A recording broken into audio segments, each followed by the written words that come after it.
Okay. نحمده ونصلي على رسوله الكريم أما بعد فأعوذ بالله من الشيطان الرجيم بسم الله الرحمن الرحيم رب اشرح لي صدري ويسر لي أمري واحلل عقدة من لساني يفقه قولي ربنا زدنا علما اللهم فقهنا في الدين آمين.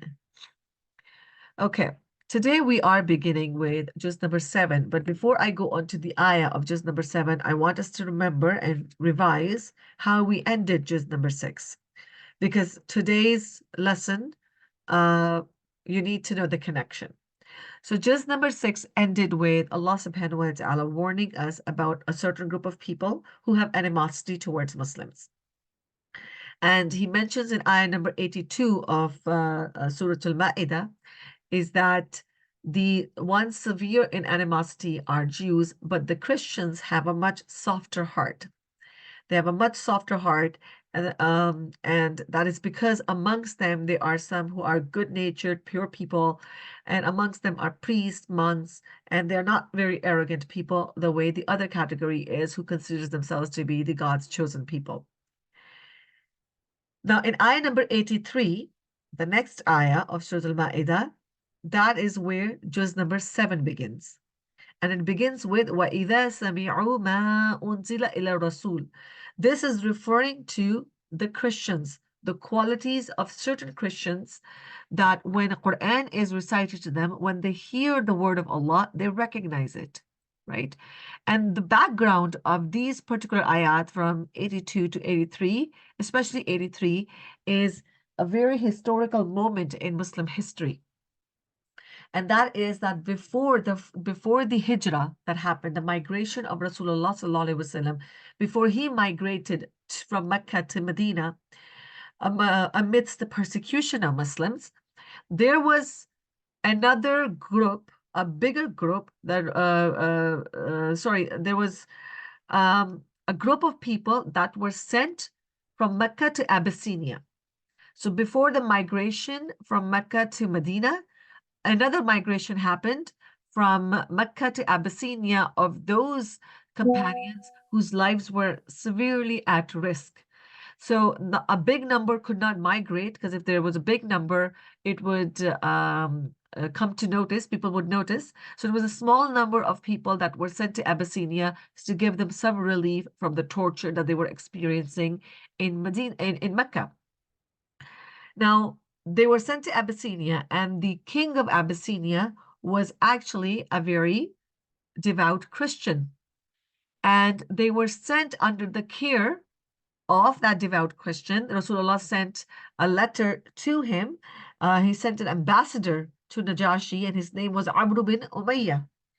And Amr bin Umayyah with Ja'far ibn Abi Talib, they were one of the spokespersons of the group that was being sent to seek refuge. So he was known to be a just king. Najashi of Abyssinia was known to be a very just king, very kind king. So Rasulullah entrusted him, even though he was a Christian, right? He entrusted him to take care of the refugees that he was sending. And when they were sent, and he read the letter of Rasulullah sallallahu alaihi wasallam, which primarily indicated that they are being persecuted for their belief, so they need a place of safety and security. So Najashi requested one of the people amongst them to recite some verses of the Quran. So Ja'far ibn Abi Talib, guess which verses he recited? He recited the verses of Surah Maryam. We haven't studied Surah Maryam yet. Inshallah, we'll come to it. So he recited the beginning verses of Surah Maryam that talk about Isa alayhi salam and Maryam alayhi salam, obviously. And when Najashi heard those, he started crying. He started crying profusely. He was so shaken by those verses. He was so overwhelmed by the truth. He recognized it right away. And not just him, his priests, his people close by him, within his palace, they all started crying as well. And they all recognized the truth and accepted Islam right away and said, this is exactly what we have been taught to believe in. Because he was a devout Christian. He truly wanted to get close to Allah subhanahu wa ta'ala. So people who are good-hearted like that, who are on the right, but they haven't been exposed to the truth yet, Allah subhanahu wa ta'ala paves the way for them, the way we see. So here in ayah number 83, he's being praised, and people like him within the Christian community are being praised, who when they recognize the truth, they accept it, and then they enter the fold of Islam. So Allah subhanahu wa ta'ala says, وَإِذَا سَمِعُوا مَا أُنزِلَ إِلَى الرَّسُولِ تَرَى أَعْيُنَهُمْ تَفِيضُ مِنَ الدَّمْعِ مِمَّا عَرَفُوا مِنَ الْحَقِّ. And when they hear what has been revealed to the messenger, you see their eyes overflowing with tears. تَرَى أَعْيُنَهُمْ تَفِيضُ مِنَ الدَّمْعِ. They're overflowing with tears because of what they have recognized of the truth. مِمَّا عَرَفُوا مِنَ الْحَقِّ. They recognize the truth. They say, يَقُولُونَ رَبَّنَا آمَنَّا. They say, oh our Lord, we have believed. So register us, فَاكْتُبْنَا, write us down amongst the witnesses, amongst the ones who witness for you, who become your witness that you are one God and Muhammad sallallahu alaihi wasallam is his messenger. And something very interesting you should know, when Najashi passed away, and obviously passed away far away in Abyssinia, and Rasulullah sallallahu alaihi wasallam, when he heard the news of his passing, guess what he did? He organized a funeral prayer for him. And from there, we learned the sunnah of doing this funeral prayer of somebody who is not present in front of us, right? And it's amazing. He himself led that prayer, a funeral prayer for him. وَمَا لَنَا لَا نُؤْمِنُ بِاللَّهِ. And why should we not believe in Allah and what has come to us of the truth? And this is the continuation of the statement of the people who recognize the truth. They continue to say, yeah, why shouldn't we accept this truth? Why shouldn't we believe in what has come from Allah? And similar to it has come from Allah before it. And we aspire that our Lord will admit us to paradise with the righteous people. وَنَطْمَعُ, we desire أَن يُدْخِلَنَا رَبُّنَا مَعَ الْقَوْمِ الصَّالِحِينَ, that our Rabb will count us amongst the righteous and the salih people. Right away they recognize. So these people are being appreciated. And we see them in today's time as well. Right? MashaAllah. We see that the amount of people that enter the fold of Islam, the biggest number that enters the fold of Islam is of the Christians. Very few number statistics we find are the Jews, and very few amongst them are mushrikeen as well, the idol worshippers. So the staunch ones that are hard to shake are the mushrikeen and the Jews. But majority of the people that enter the fold of the Islam are the Christians. Ayah number 85. فَأَثَابَهُمُ اللَّهُ بِمَا قَالُوا جَنَّاتٍ تَجْرِي مِن تَحْتِهَا. So what does Allah subhanahu wa ta'ala do to people like these, who accepted Isa alayhi salam and followed his guidelines to the core, and then when they find the truth of Islam, they accept Islam as well. So now they have followed the sunnah of Rasulullah sallallahu alaihi wasallam. So Allah subhanahu wa ta'ala says, so Allah rewarded them for what they said with gardens in paradise beneath which rivers flow. وَذَلِكَ جَزَاءُ الْمُحْسِنِينَ. Therein they will abide in it eternally, and that is the reward of the good doers. And from a hadith of Rasulullah sallallahu alaihi wasallam, we find something very interesting. That in a hadith we know that the people of the book, amongst the Ahl Kitab, whether they're Jews or the Christians, when they accept Islam, they get twice the reward because they were tested twice with Isa alayhi salam and Muhammad sallallahu alaihi wasallam, and both times they recognized the truth and they accepted it. Right? وَالَّذِينَ كَفَرُوا. But what about those who do kufr? وَالَّذِي, who don't recognize, who see the truth but they deny it consistently, whether they're amongst the Christians, the Jews, or the mushrik, or anybody. وَالَّذِينَ كَفَرُوا وَكَذَّبُوا بِآيَاتِنَا أُولَٰئِكَ أَصْحَابُ الْجَحِيمِ. But those who disbelieved and denied our signs, they are the companions of hellfire. Now, after this, the subject is changing. And two things are mentioned in the next ayah. And this is again in the preface of the time frame when Treaty of Hudaybiyah happened. And Muslims were going to perform the first Hajj, and they were in the state of Ihram, and the rulings regarding Hajj and Ihram came into. And in these ayat, the ruling regarding the hunting and the meat they can eat and cannot eat came in. يا أيها الذين آمنوا لا تحرموا طيبات ما أحل الله لكم ولا تعتدوا. Actually, sorry, my bad. I made a mistake here. This is not about the Treaty of Hudaybiyah. This ayah is about the Sahaba who were trying to become more pious. And in trying to achieve more piety, they were saying things like that I will not touch this food or that food, or I will not go close to my wife for these many days. Like they were coming up with their own rules to curb their desires. Some of the Sahaba started fasting all of the days without taking a break. And some of the Sahabas, one of the Sahaba, what he did, he started praying at night so much that he would not go near his wife. So he was sort of like taking away the rights of his wife as well. And this ayah is also about, the background is that one of the companions of Rasulullah said that when I eat meat, when I eat anything of the meat, then I'm unable to control my desires. Meaning the shahwa within me increases, and then I want to go near women more, meaning I get inclined and attracted to women more, and I find it harder on myself to control. So I'm never going to eat meat again. So he made meat haram on himself. And similar things were done by some other people. So this ayah was revealed to stop people from making things haram on them that Allah has made halal. So it goes, Ya ayyuhallazina amanu la tuharrimu tayyibat. Oh, those who have believed, do not prohibit the good things which Allah has made lawful on you. Ma ahallallahu lakum. Wala ta'tadu. And do not transgress. Meaning, either don't go into extreme that you make it haram on yourself, what Allah has made halal on you, and also don't go into the other extreme where you consume the halal so much that you are too much indulged in the shahwa. And you forget about the limitations. Stay within the limits. Have a balanced life. وَلَا تَعْتَدُوا. Do not transgress. إِنَّ اللَّهَ لَا يُحِبُّ الْمُعْتَدِينَ. Indeed, Allah does not like the transgressors. Now, if somebody does something like that, if they make a vow that they will never do this again, and a lot of time people in anger do things like that too. For example, if you're upset with your sibling, people will say, Wallahi, I will never visit you again. Or you will see me, you will see my dead body, meaning I'm never going to see you until I die, and then you will see me.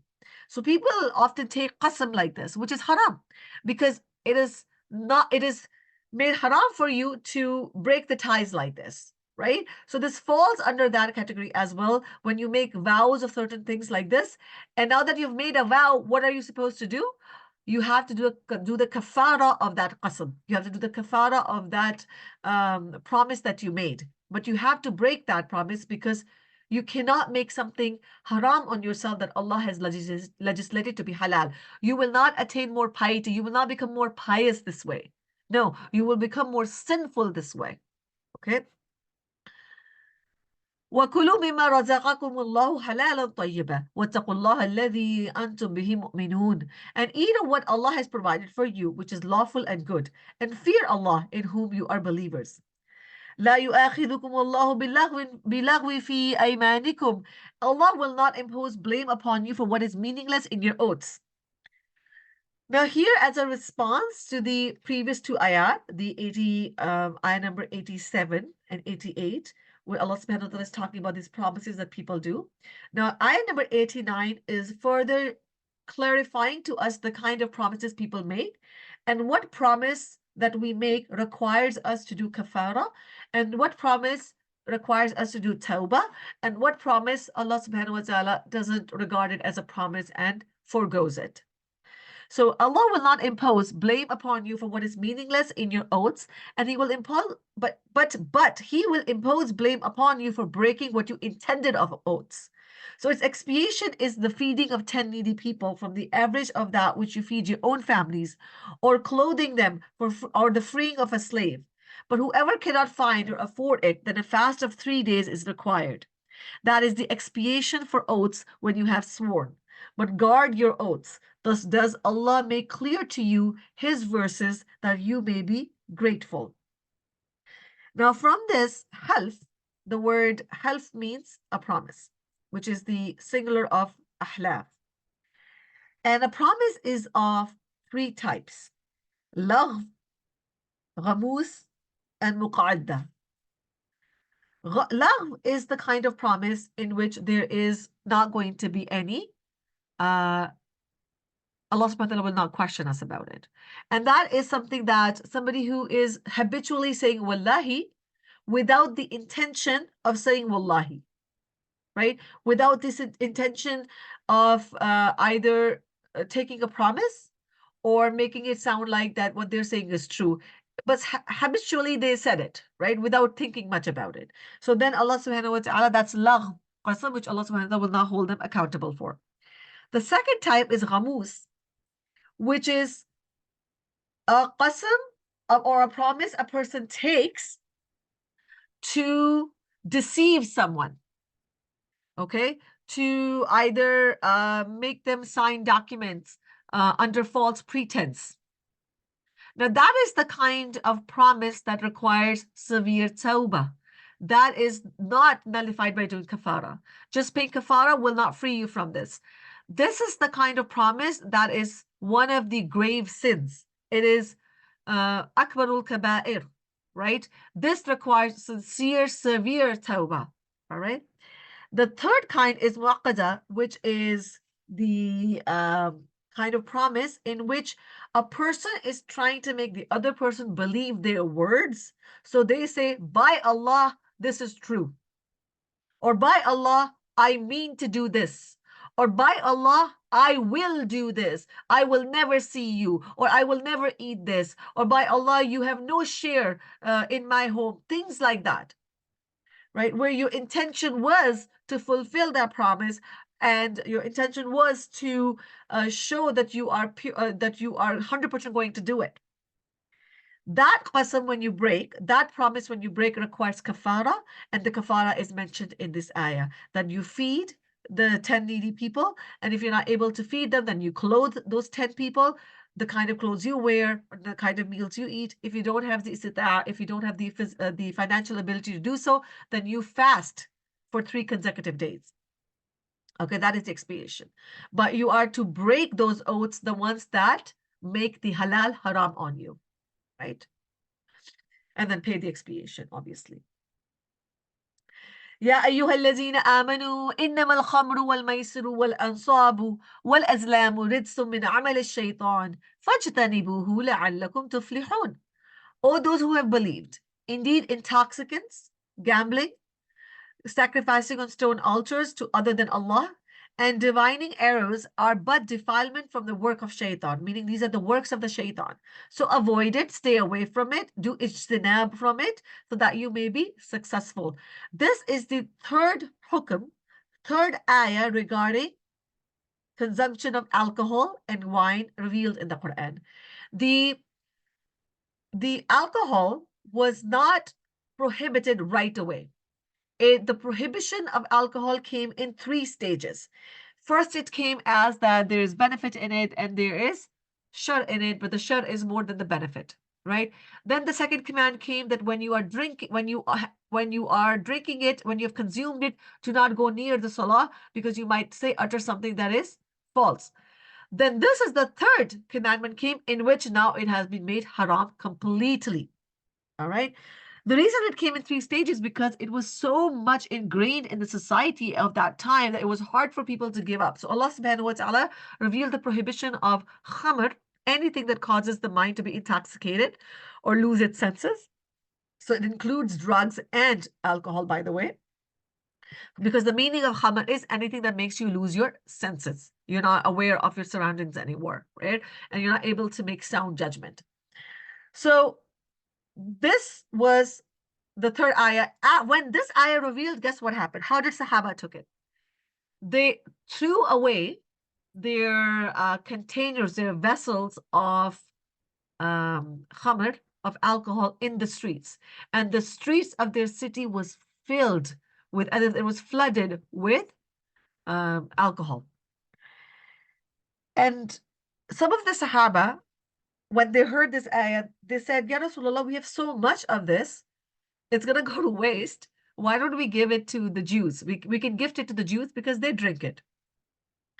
So guess what Rasulullah replied? He said, he who has prohibited it has also required it to not be given to it as a gift, meaning alcohol and things and drugs and things like that that Allah has made haram for you, things that are made haram for you, you cannot gift it to the other people who might be consuming it as halal. Because it's haram for you, we can also not gift it.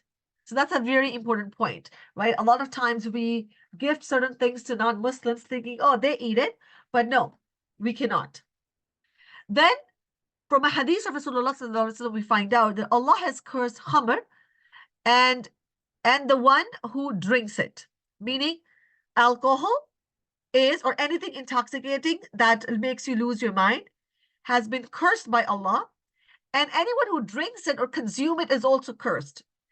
The one who provides it to others, and the one who buys or sells it, and the one who squeezes the grapes into wine, and the one who causes the others to squeeze the grapes to manufacture it, and the one who carries it, and the one who causes others to carry it, all of them are cursed. So this is a grave sin. May Allah subhanahu wa ta'ala help us stay away from any kind of intoxicant. And if you're aware of anyone who is indulged in it, inshallah, share these ayat with them. So may Allah subhanahu wa ta'ala make it easy for them. Especially it becomes difficult for new Muslims who enter Islam, whose lives revolve around alcohol. So it is not easy for a lot of people. But we take the example of the Sahaba, how they threw it in the streets and did not consume it at all after this. إنما يريد الشيطان أن يوقع بينكم العداوة والبغضاء في الخمر. Shaitan only wants to cause between you animosity and hatred through intoxicants, through alcohol and through khamr and gambling, and to avert you from the remembrance of Allah and from prayer. So will you not desist? فَهَلْ أَنْتُمْ مُنْتَهُونَ? You will still not stop when you know the disadvantages of consuming these things? In this ayah, Allah subhanahu wa ta'ala is mentioning the disadvantages of consuming alcohol, drugs, and other things in this dunya, the worldly disadvantages, and also the disadvantages that you will experience in akhirah. The worldly disadvantage is that the consumption of these things causes what? You have gang fights, you have bar fights, you have people abuse people, rapes happen. I mean, the list of things go on and on when the consumption of these things increases in a society. Right? So Allah is saying that Shaitan wants these things to happen to you guys, that you create animosity and start fighting with each other based on these things. And then also, obviously, when you are not in your right state of mind, you are oblivious of the remembrance of Allah, right? You are not able to remember your prayers, you're not able to do things right. So there is a disadvantage in your deen, and there's also a clear disadvantage of these things that we see in our society, right? That Allah subhanahu wa ta'ala says, وَأَطِيعُوا اللَّهَ وَأَطِيعُوا الرَّسُولَ وَاحْذَرُوا, and obey Allah and obey the messenger and be aware. And if you turn away, فَإِن تَوَلَّيْتُمْ, and if you turn away, فَعَلَمُوا, then know أَنَّمَا عَلَى رَسُولِنَا الْبَلَاغُ الْمُبِينَ, that for the Rasul, his job was only to convey the message to you, the clear message to you. لَيْسَ عَلَى الَّذِينَ آمَنُوا وَعَمِلُوا الصَّالِحَاتِ, there is not upon those who believe and do righteous any blame concerning what they have eaten in the past, if they now fear Allah and believe and do righteous deeds. And then fear Allah and believe, and then fear Allah and do good, and Allah loves the doers of good. Now, this ayah's background is that when the prohibition of obvious intoxicants came, there was some Sahaba who passed away in the Battle of Uhud and Battle of Badr. And at that time, the consumption of alcohol was not fully prohibited. So the other Sahaba who were alive, they became concerned about their companions, that they died in a state when they used to consume these things. What about them? What will happen to them? So this ayah was revealed that there is no blame on them, because at that time it was not made haram. It was not made haram. So what they did, there's no blame on them for that. But now, for those who are alive, you guys need to stay away from it. And ثُمَّ اتَّقُوا وَآمَنُوا, and then fear Allah and believe, ثُمَّ اتَّقُوا, and then fear Allah, وَأَحْسَنُوا, and do good deeds. وَاللَّهُ يُحِبُّ الْمُحْسِنِينَ, and Allah loves the doers of good.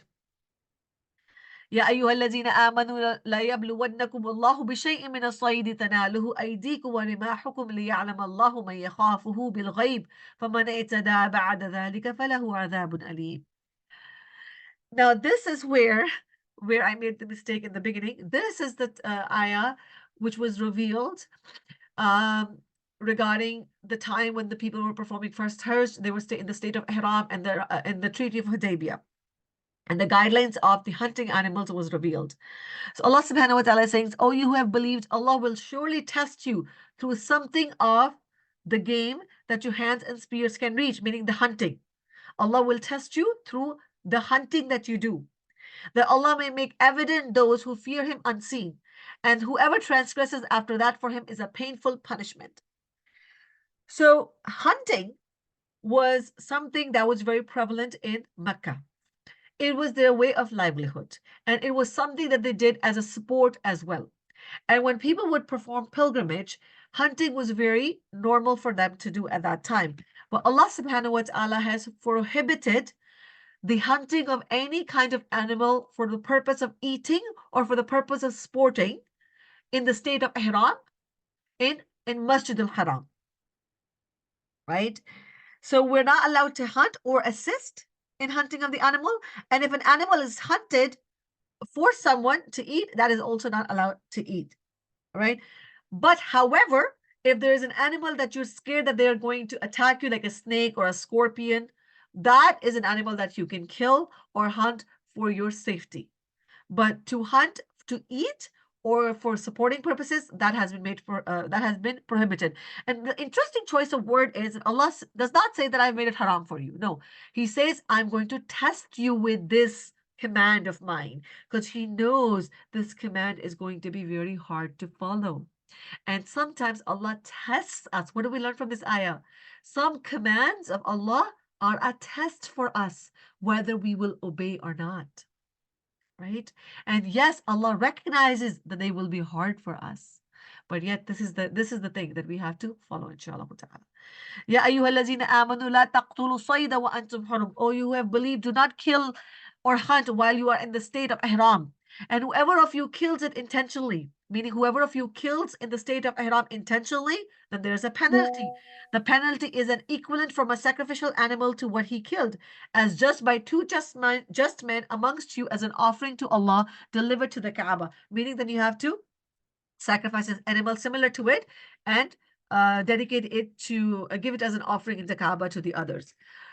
Or an expiation, the feeding of needy people, or the equivalent of that in fasting, that he may taste the consequence of his deed. Allah has pardoned what is in the past, meaning whatever hunting you guys did in the past, that's forgiven. But whoever returns to violation, meaning whoever returns to this hunting even after it has been made haram now, then Allah will take retribution from him. Again, interesting choice of word. وَمَنْ عَادَ فَيَنْتَقِمُ اللَّهُ مِنْهُ. Allah will take revenge, meaning these are pious people who are about to perform Hajj while in the state of ihram. If they are letting go of a command of Allah on purpose, Allah is not caring that just because they're in Hajj, He's going to forgive them. No.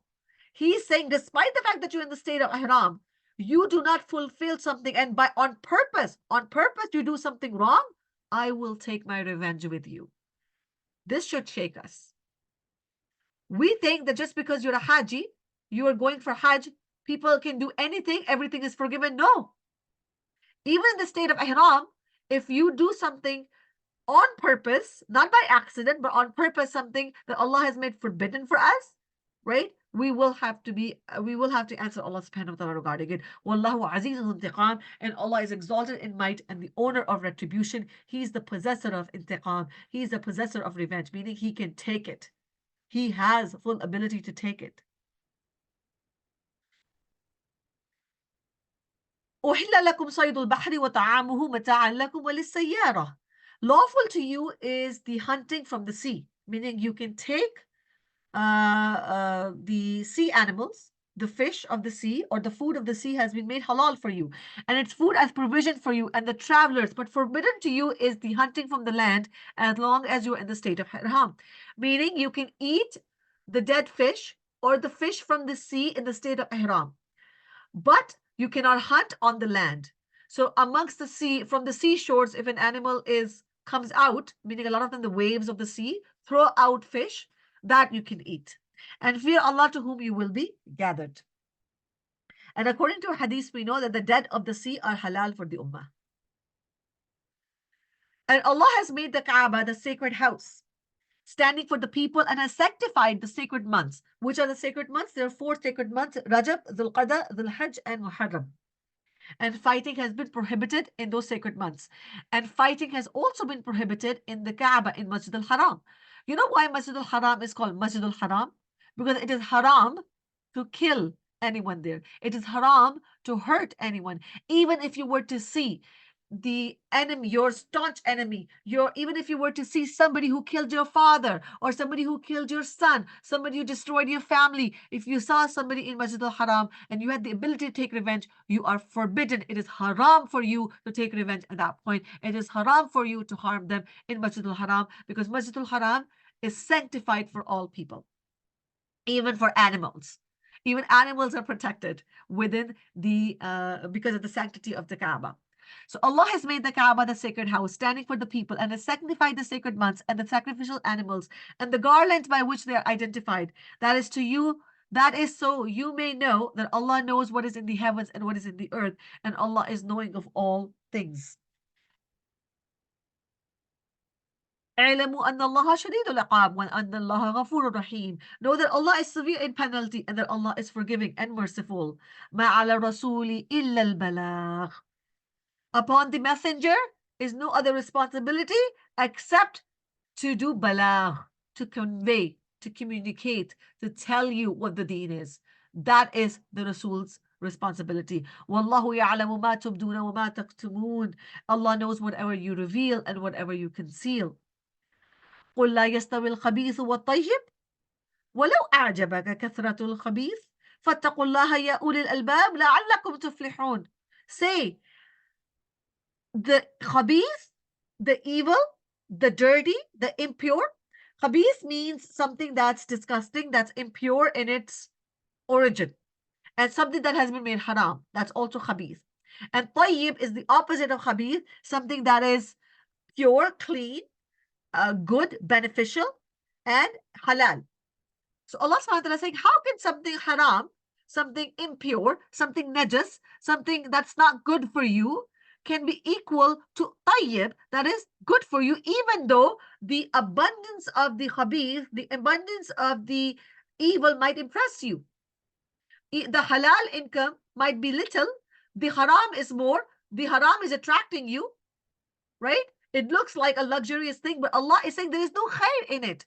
There's more barakah in a $5 income that you might earn in a halal way than you earning $5,000 through bribes or through riba or through other avenues, right? Similarly, there is more barakah in eating a date, which is halal, than you eating something haram, right? Even that might be a feast. Your stomach might get more full with that feast, but it's khabith. You're putting something that's khabith in your heart, in your body. So Allah is saying, how can they be equal? They cannot be equal. Fattaqullah. And obviously, people who consume these two different things, they cannot be equal. Fattaqullah ya ulil albab la'allakum tuflihun. So fear Allah, O people of understanding, if you want to be successful, so that you may be successful. Then an advice is being given to the Muslims to not ask excessive, unconcerning, unrelated questions. يا أيها الذين آمنوا لا تسألوا عن أشياء إن تبد لكم تسؤكم وإن تسألوا عنها حين ينزل القرآن تبد لكم عفى الله عنها والله غفور حليم. O you who have believed, do not ask about things which if they are shown to you will distress you. Meaning, but if you ask about them while the Quran is being revealed, they will be shown to you. Allah has pardoned that which is in the past, and Allah is forgiving and forbearing. What happened was that people used to ask too many questions.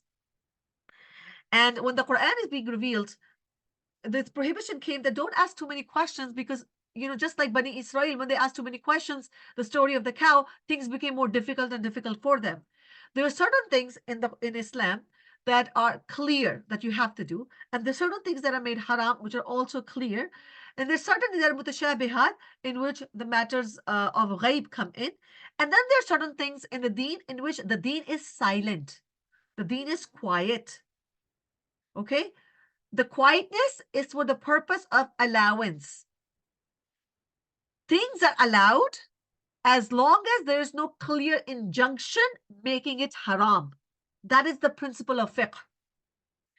So don't ask questions about whether it's halal or haram too much, on especially the things in which the deen is silent. Silence is for your own khair, right? So we know a story, the background story of this is that there was one Sahabi or one person in the time of Rasulullah sallallahu alaihi wasallam, when the injunctions of Hajj came, okay, that you should perform Hajj. Anybody who has istita'a, they should perform Hajj.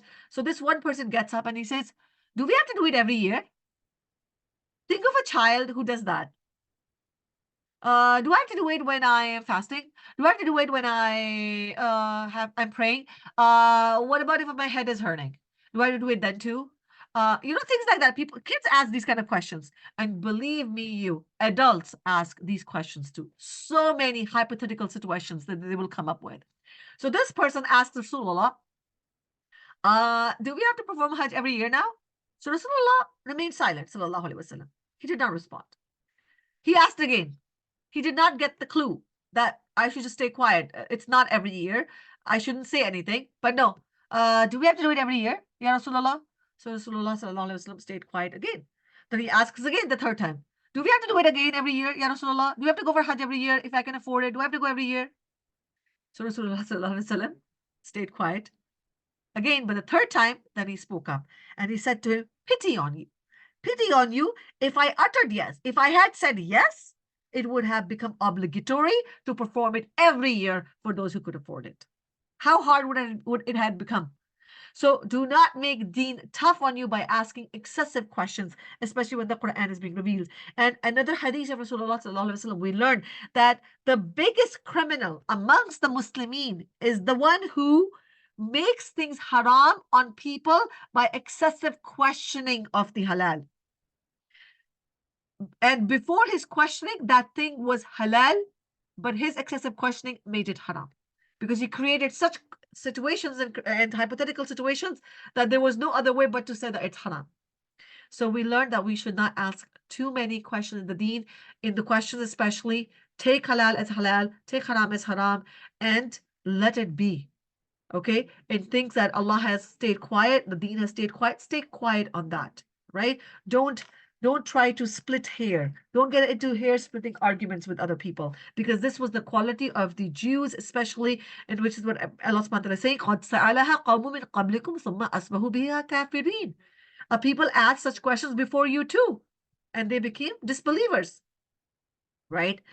ما جعل الله من بحيرة ولا سائبة ولا وصيلة ولا حام. Allah has not appointed such innovations as bahira or saiba or wasila or ham. But those who disbelieve invent falsehood about Allah, and most of them do not reason. Now this is talking about the 4 kinds of animals that the mushrikeen of Mecca had dedicated as an offering to their idol gods. And this kind of thing we see in India happen a lot, or wherever people do idol worshipping, meaning they will take a cow and they will say this cow cannot be harmed or killed, or because this is dedicated to this god, or this cow is representative of the certain god, or this goat, or this ox, or this particular animal. They have this temple in India in which they worship rats, and the rats are not to be touched because they are dedicated to the service of God. Na'udhu billah, may Allah protect us from these kinds of belief. So here 4 kinds of animals are mentioned in this ayah: bahira, sa'iba, wasila, and ham, which were dedicated by the mushrikeen of Mecca. And very interesting, I just wanted to share with you guys, bahira was the kind of animal whose milk would not be taken. They could use it for travel, but they would not use its milk because the milk is dedicated to the idols. That was bahira. Sa'iba was the kind of animal that was freed for the sake of an idol. So you could not touch it, you could not sit on it, you could not eat it, you could not travel on it, nothing could be done. Wasila was a kind of camel, a she camel, that gave birth to a male child, and then the second child was also a male. So there was her 2 consecutive children were male born. So that they would not touch that she camel as well for any service. And then Ham was another she camel that gave birth a lot, almost 10 or more children. And when a she camel would give that much birth, they would dedicate her to be for the service or as an offering to the gods. So they made up these things. These were all made up. And the person who made this up, the first person to do this, to initiate this, was Amr bin Khazai. And this made me think that this is how these traditions start. The other day, my son asked me this question, and he said to me that, how do these traditions come about? Who makes these up? Right? Like they make no sense. Like, just like we have Halloween here, we have so many traditions in different cultures. Who comes up with this? And the thing is, one person starts it. There's always one person. And then the other person either gets impressed by it or feels like, I need to do this too. This looks pretty cool. This started. And then it becomes a family tradition. And then it starts and it spreads and it spreads. These family traditions doesn't stop. And one generation passes it on, their tradition, to another tradition, and then another generation, until it becomes prevalent in the society. And this is what happened with Mushrikeen of Makkah too. It was started by one man. وَإِذَا قِيلَ لَهُمْ تَعَالَوْا, and when it said to them, come to what Allah has revealed unto the messenger. And when you tell people who are staunch in their family traditions, like the traditions that were just mentioned in previous ayah, what do they say? They say, sufficient for us, hasbuna. Instead of saying hasbunallahu wa ni'mal wakil, what do they say? Hasbuna. Sufficient is for us, ma wajadna, what we found, alayhi aba'ina. What we found our forefathers doing, our family traditions are sufficient for us. We love them. We can't let them go. أَوَلَوْ كَانَ آبَاؤُهُمْ لَا يَعْلَمُونَ شَيْئًا وَلَا يَهْتَدُونَ. Even though their forefathers knew nothing and they were on the wrong and they were not guided. يَا أَيُّهَا الَّذِينَ آمَنُوا عَلَيْكُمْ أَنفُسَكُمْ. Oh, those who have believed, upon you is the responsibility for yourselves. Oh, this is such an important ayah. You need to highlight this ayah. Oh, يَا أَيُّهَا الَّذِينَ آمَنُوا عَلَيْكُمْ أَنفُسَكُمْ لَا يَضُرُّكُمْ مَنْ ضَلَّ إِذَا اهْتَدَيْتُمْ إِلَى اللَّهِ مَرْجِعُكُمْ جَمِيعًا فَيُنَبِّئُكُمْ بِمَا كُنْتُمْ تَعْمَلُونَ. O people who have believed, you have responsibility of your own selves, meaning you're all going to your own graves. Don't be so focused on trying to find faults of other people that you forget your own selves. We are a community, or we have become a community obsessed in trying to find the faults in other people and about prying in the lives of other people to see what the other person is doing, how their son is doing, how their child is doing, right? And we forget about our own children and the things that are happening in our own house. We have fallen into the trap of shaitan, where we forget to see ourselves, where we need to improve, and we pass fatwas on other people. Remember, this ayah is not to say that you're not supposed to tell other people when they're doing something wrong. You're supposed to, but you should be more concerned about your own self too. What am I doing? Your first and foremost priority should be improvement of self. And then when you're seeing things bad in the society, yes, you should have this desire to improve the society, but do not forget your own self and focus in trying to find faults of others. لا يضركم من ضل إذا اهتديتم. Those who have gone astray will not harm you when you have been guided. Ilallahi marji'ukum, to Allah is your return, and altogether, then He will inform you of what you do. Then after that, the inheritance laws are presented. Remember, Surah Al-Ma'idah was revealed in Medina.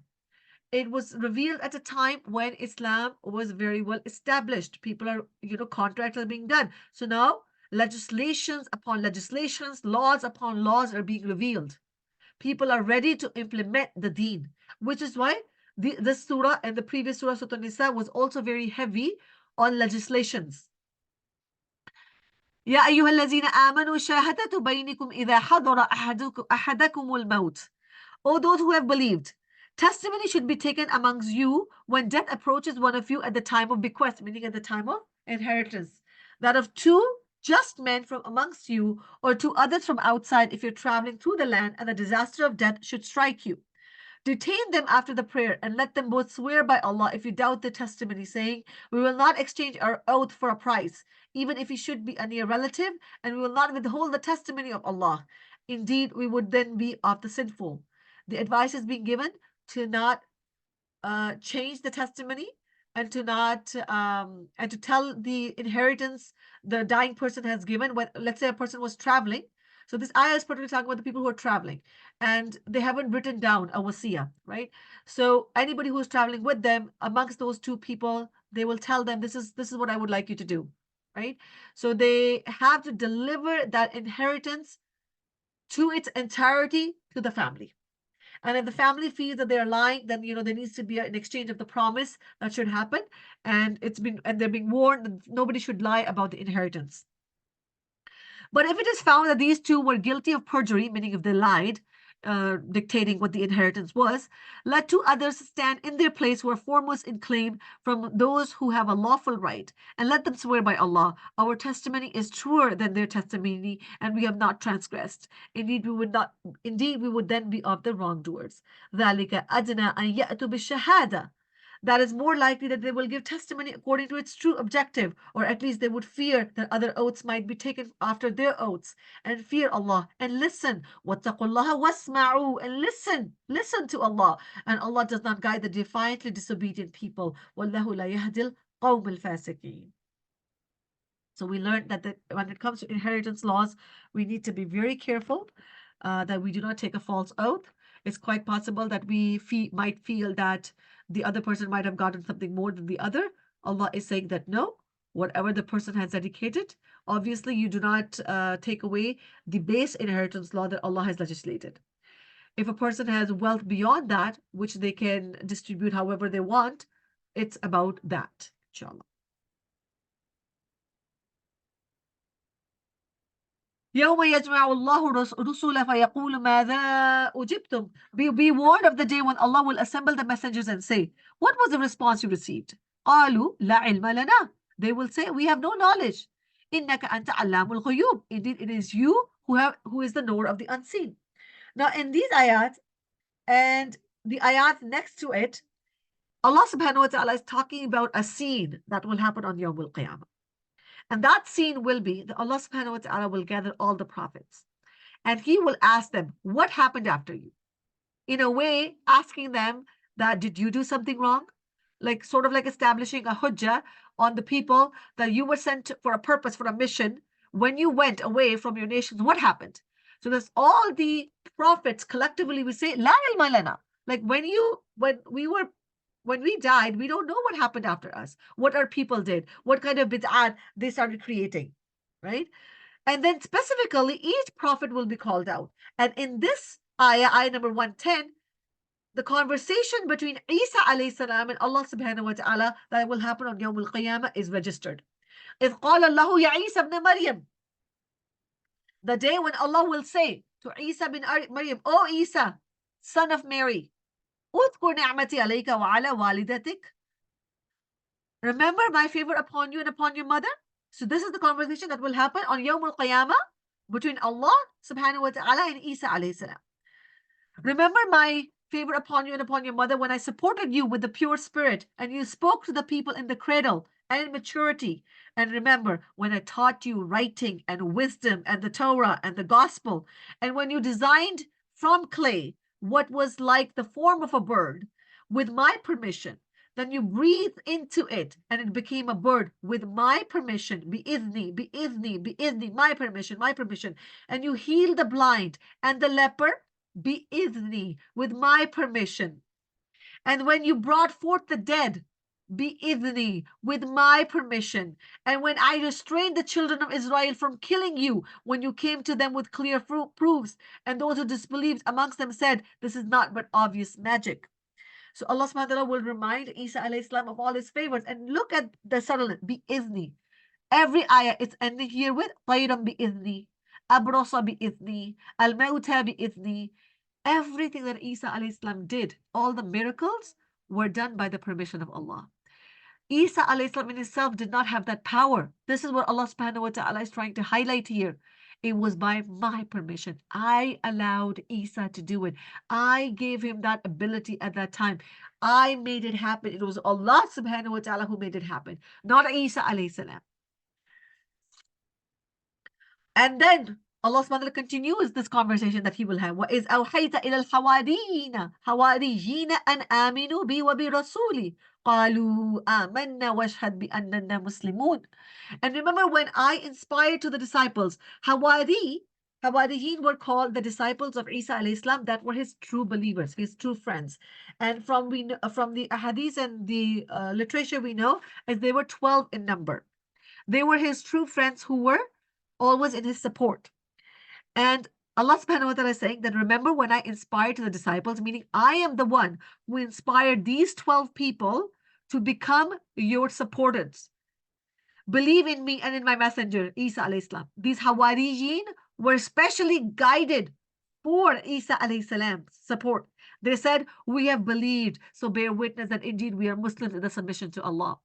What do we learn from this ayah? That sometimes some people who are a blessing in our lives, some good friends, some good relations, they are not good relations because we made them good relations, or we were something amazing that people got attracted to us and they became our friends. Sometimes Allah gives us supporters in this life as a blessing from Him. Good friends, good company, good relations are indeed a blessing from Allah. It is Allah who puts in the hearts of people to like you, to love you, to be with you. This is not our doing. It is the doing of Allah. So if we lack good friends in our lives, who should we ask? Allah subhanahu wa ta'ala. And if we have good friends in our life, should we be proud? Should we be boastful about that? No, we should thank Allah for the blessing of good friends who guide us to the guidance. May Allah subhanahu wa ta'ala bless us all with good friends who are on the right path. Allahumma ameen. إذ قال الحواريون. And remember, again, this is the same communication is going on. It is Allah reminding Isa alayhi salam. And remember what the disciples said, Ya Isa, O Jesus, son of Mary, can your Lord send down to us a table spread with food from the heaven? Isa alayhi salam said, fear Allah if you should be believers.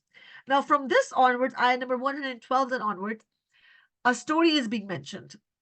And al-Ma'idah means table or a spread of food. It could be on the table or it could be on a floor. It's basically a big spread of food. And Surah Al-Ma'idah gets its name from the story of Al-Ma'idah. So remember when Hawariyun, so the friends of Isa alayhi salam requested Isa alayhi salam, O Jesus, son of Mary, can your Lord, can Allah subhanahu wa ta'ala send down to us a table spread with food from the heaven? Isa alayhi salam said, fear Allah. What are you asking if you should be believers? You need something of a proof like this to believe? I mean, you are the believers in Allah. You're not like other people. Why are you asking for something like this? So they replied, because their intention was not to, they did not doubt Isa alayhi salam. They kind of wanted to just see, just like how Ibrahim alayhi salam in previous juz we learned, ask Allah to see something. And another pious person of Allah subhanahu wa ta'ala who asked how Allah subhanahu wa ta'ala will bring me back to life. Just it was an honest curiosity. Okay. So قالوا نريد أن نأكل منها وتطمئن قلوبنا. تطمئن قلوبنا. They said we wish to eat from it. And we want to eat the food of the heavens. And we want our hearts to be reassured and have itminanul qalb. وَنَعْلَمَ أَنْ قَدْ صَدَقْتَنَا وَنَكُونَ عَلَيْهَا مِنَ الشَّاهِدِينَ. And know that you have been truthful to us and and be among its witness. Meaning we are already witness to you. We don't need this to believe formally. We already believe. We just want to taste the food of the heaven and we just want to see it with our own eyes. And we just want sort of like, satisfy our hearts, and we just want our hearts to feel happy, right? You probably have seen in English movies or museums or in history books, or if anybody's ever taken Bible study or anybody's been in Catholic schools before, you probably saw like a painting, a very famous painting of Isa alayhi salam or Jesus. I don't want to say it was Isa alayhi salam, but I'm saying that they associate that picture to Jesus alayhi salam. And he's standing and his disciples are sitting around the table and eating the Last Supper, right? So we don't know whether this is the Last Supper that they're referring to, because Quran does not say that it actually happened or not. Quran is silent about it. But in the biblical theology, we find that the table a spread was sent, And, it was the Last Supper of Isa alayhi salam with his friends before he was deceived. That was, again, a biblical theology I'm talking about, not the Quranic theology. But in Quran, it is mentioned that yes, they did request a table of that spread, right? Ulama are of the opinion that yes, it was brought down, and some ulama are of the opinion because Quran is not clear on this, then maybe it was not. Maybe the Hawariyin retracted their statement after listening to these ayat. So one number 14 it says, قال عيسى ابن مريم اللهم ربنا أنزل علينا مائدة من السماء. Jesus alayhi salam, Isa alayhi salam, the son of Mary, said, O Allah, our Lord, send down to us a table spread with food from the heaven to be for us a festival for the first of us and the last of us, and a sign from you, and provide for us, and you are the best of the providers. قال الله إني منزلها عليكم. Allah said, indeed, I will send it down. The reason we are doubtful whether it was sent down or not, because Allah subhanahu wa ta'ala did not say that I sent it down to them. Rather, he said, I will, with a condition. I will send it down to you, but whoever disbelieves afterwards from amongst you, meaning whoever will disbelieve after the table comes down, then you are done for, basically. Then even if you're Hawarin, even if you are close friends, if you disbelieve after seeing this great miracle, you are done for. So that indeed I will punish him with a punishment by which I have not punished anyone amongst the worlds. So very severe condition. It was a conditional acceptance of the dua. وإذ قال الله يا عيسى ابن مريم أأنت قلت للناس اتخذوني وأمي إلهين من دون الله. And be aware the day when Allah will say, O Jesus, son of Mary, did you say to the people, take me and my mother as gods besides Allah, as deities besides Allah? O Isa. So we're coming back to the conversation of Isa alayhi salam and Allah subhanahu wa ta'ala that will happen on the day of judgment. And Allah subhanahu wa ta'ala is questioning, did you and your mother actually say? Wallahi, this is literal translation. Ittakhiduni, did you take me? Did you ask them to take yourself and your mother as ilahin, as two gods, min dunillahi, other than Allah? He will say, Qala, subhanaka, exalted are you, ma yakunu li. It was not for me. An aqula ma laysa li bil haqq, that I say something that I have no right to say. Isa alayhi salam will say, Ya Rabbi, how could I? I had no such right to say it. In kuntu qultuhu faqad alimtuh. If I had said it, Ya Rabbi, you would have known it. Uno reverse. I love this response. Subhanallah. Isa alayhi salam says, Ya Rabbi, if I had said it, you would have known it. You know that I did not say it. تعلم ما في نفسي ولا أعلم ما في نفسك.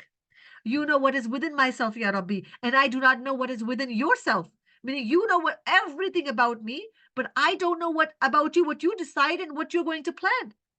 Innaka anta allamul ghuyub. Indeed, it is you who's the knower of the unseen.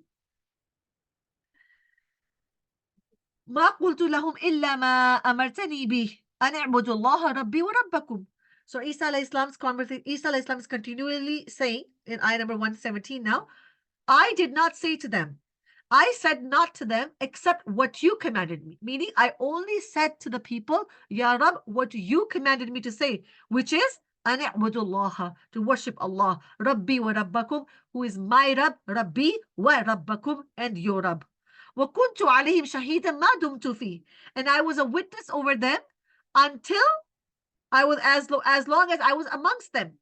فلما توفيتني, and when you took me up, when you rose me up, Ya Rabbi, كنت أنت رقيب عليهم, you were more closer to them. You were watching over them because you raised me up. Then I don't know what happened afterwards. وأنت على كل شيء شهيد, and you were the observer over them, and you were over all things witness. This ayah, we learned that obviously Isa alayhi salam is fighting his case and declaring that, Ya Rab, you took me up. I had no idea what they did after me.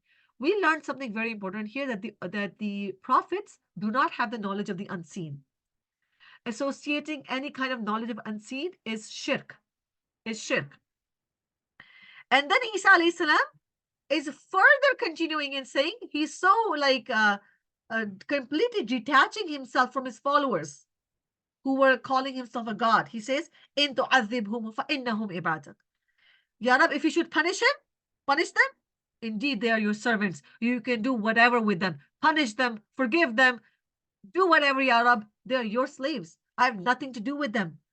وَإِن تَغْفِرْ لَهُمْ, but if you forgive them, فَإِنَّكَ أَنْتَ الْعَزِيزُ الْحَكِيمُ, it is indeed you are the most exalted and the most wise. Allah will say, قَالَ اللَّهُ هَذَا يَوْمُ يَنْفَعُ صَادِقِينَ صِدْقُهُم. Allah will say, Allah subhanahu wa ta'ala will reply to Isa alayhi salam. I mean, the conversation is just beautiful, right? This is the day when the truthful will benefit from their truthfulness, meaning you have spoken the truth. And the truthful will benefit because of their truth. For them are the gardens in paradise, beneath which rivers will flow, wherein they will abide forever, Allah being pleased with them, and they with Him. That is the great attainment. Radiyallahu anhum wa radu an. Allah will be pleased with them, and they will be pleased with Allah when they will look at their reward. May Allah subhanahu wa ta'ala make us amongst these people who will have the pleasure of Allah and who will be pleased with Allah. Lillahi mulku samawati wal ard wa ma fihin. To Allah belongs the heavens and the earth and whatever is within them, and He is over all things competent. This is where Suratul Ma'idah ends, on such a beautiful conversation between Isa alayhi salam and Allah subhanahu wa ta'ala. So I would like to play that recitation for us because I just love this conversation. Okay, so let's go back and we'll take a 5-minute break in this time as well. So we'll start our recitation from ayah number 109. يوم يجمع الله الرسل فيقول ماذا أجبتم قالوا لا علم لنا إنك أنت علام الغيوب إذ قال الله يا عيسى ابن مريم اذكر نعمتي عليك وعلى والدتك إذ أيدتك بروح القدس تكلم الناس في المهد وكهلا وإذ علمتك الكتاب والحكمة والتوراة والإنجيل وإذ تخلق من الطين كهيئة الطير بإذني فتنفخ فيها فتكون طيرا بإذني وتبرئ الأكمه والأبرص بإذني وإذ تخرج الموتى بإذني وإذ كففت بني إسرائيل عنك إذ جئتهم بالبينات فقال الذين كفروا منهم إن هذا إلا سحر مبين وإذ أوحيت إلى الحواريين أن آمنوا بي وبرسولي قالوا آمنا واشهد بأننا مسلمون إذ قال الحواريون يا عيسى ابن مريم هل يستطيع ربك أن ينزل علينا مائدة من السماء قال اتقوا الله إن كنتم مؤمنين قالوا نريد أن نأكل منها وتطمئن قلوبنا ونعلم أن قد صدقتنا ونكون عليها من الشاهدين قال عيسى ابن مريم اللهم ربنا أنزل علينا مائدة من السماء تكون لنا عيدا لأولنا وآخرنا وآية منك وارزقنا وأنت خير الرازقين قال الله إني ينزلها عليكم فمن يكفر بعد منكم فإني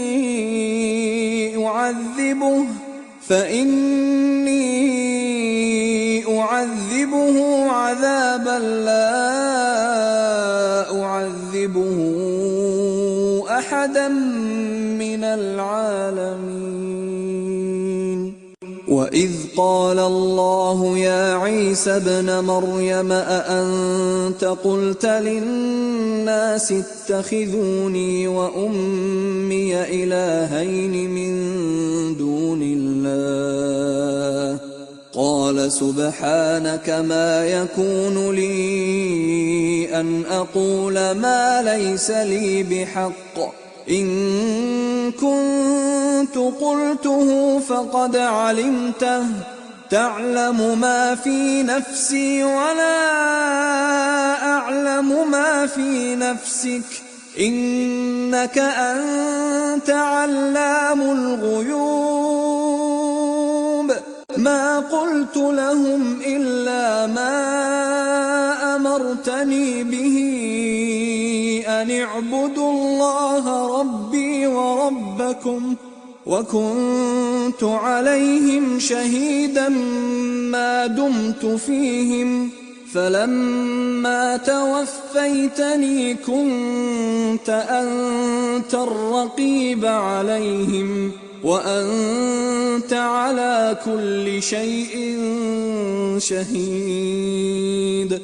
إن تعذبهم فإنهم عبادك وإن تغفر لهم فإنك أنت العزيز الحكيم. قال الله هذا يوم ينفع الصادقين صدقهم لهم جنات تجري من تحتها الأنهار خالدين فيها أبدا رضي الله عنهم ورضوا عنه ذلك الفوز العظيم. لله ملك السماوات والأرض وما فيهن وهو على كل شيء قدير.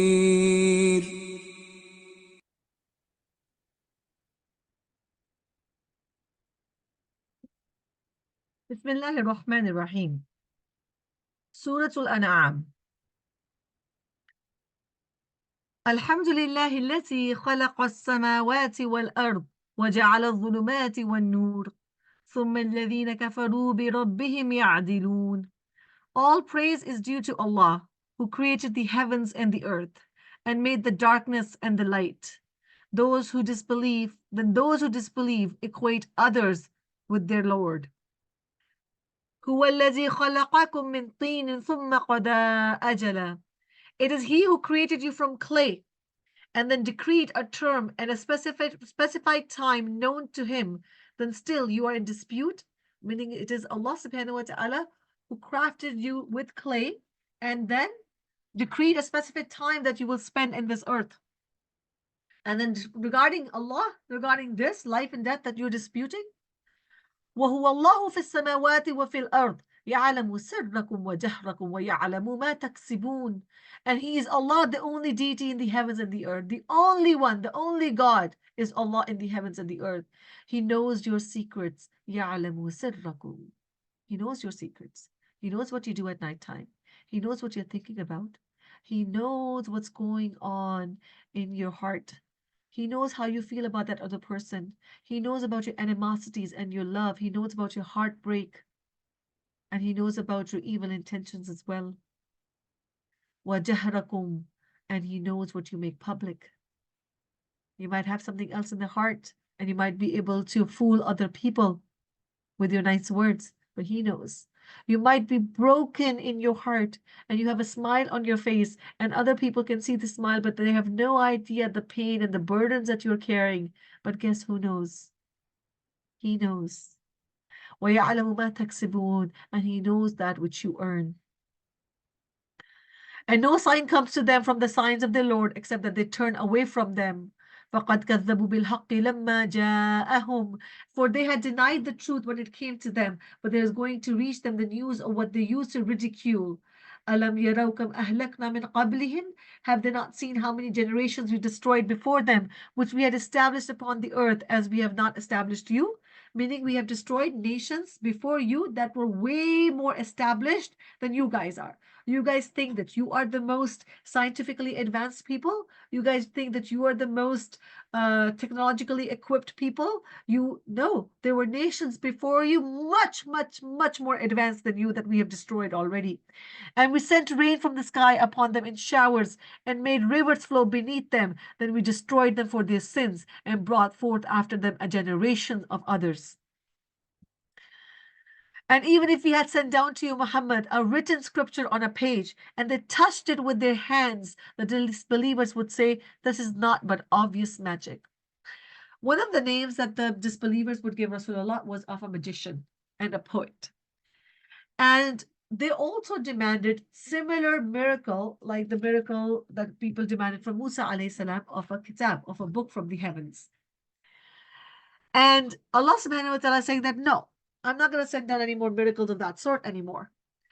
Because, and he said that even if we were to send down a document or a page from the heavens and they were to touch it, they would touch it, physically see it, visually tangible thing, they would still deny it. And instead of believing in it, they would say, oh, this must be magic. Muhammad, your magic is amazing. Because they were already accusing Rasulullah sallallahu alaihi wasallam of that. And they say, why was there not sent down to him an angel?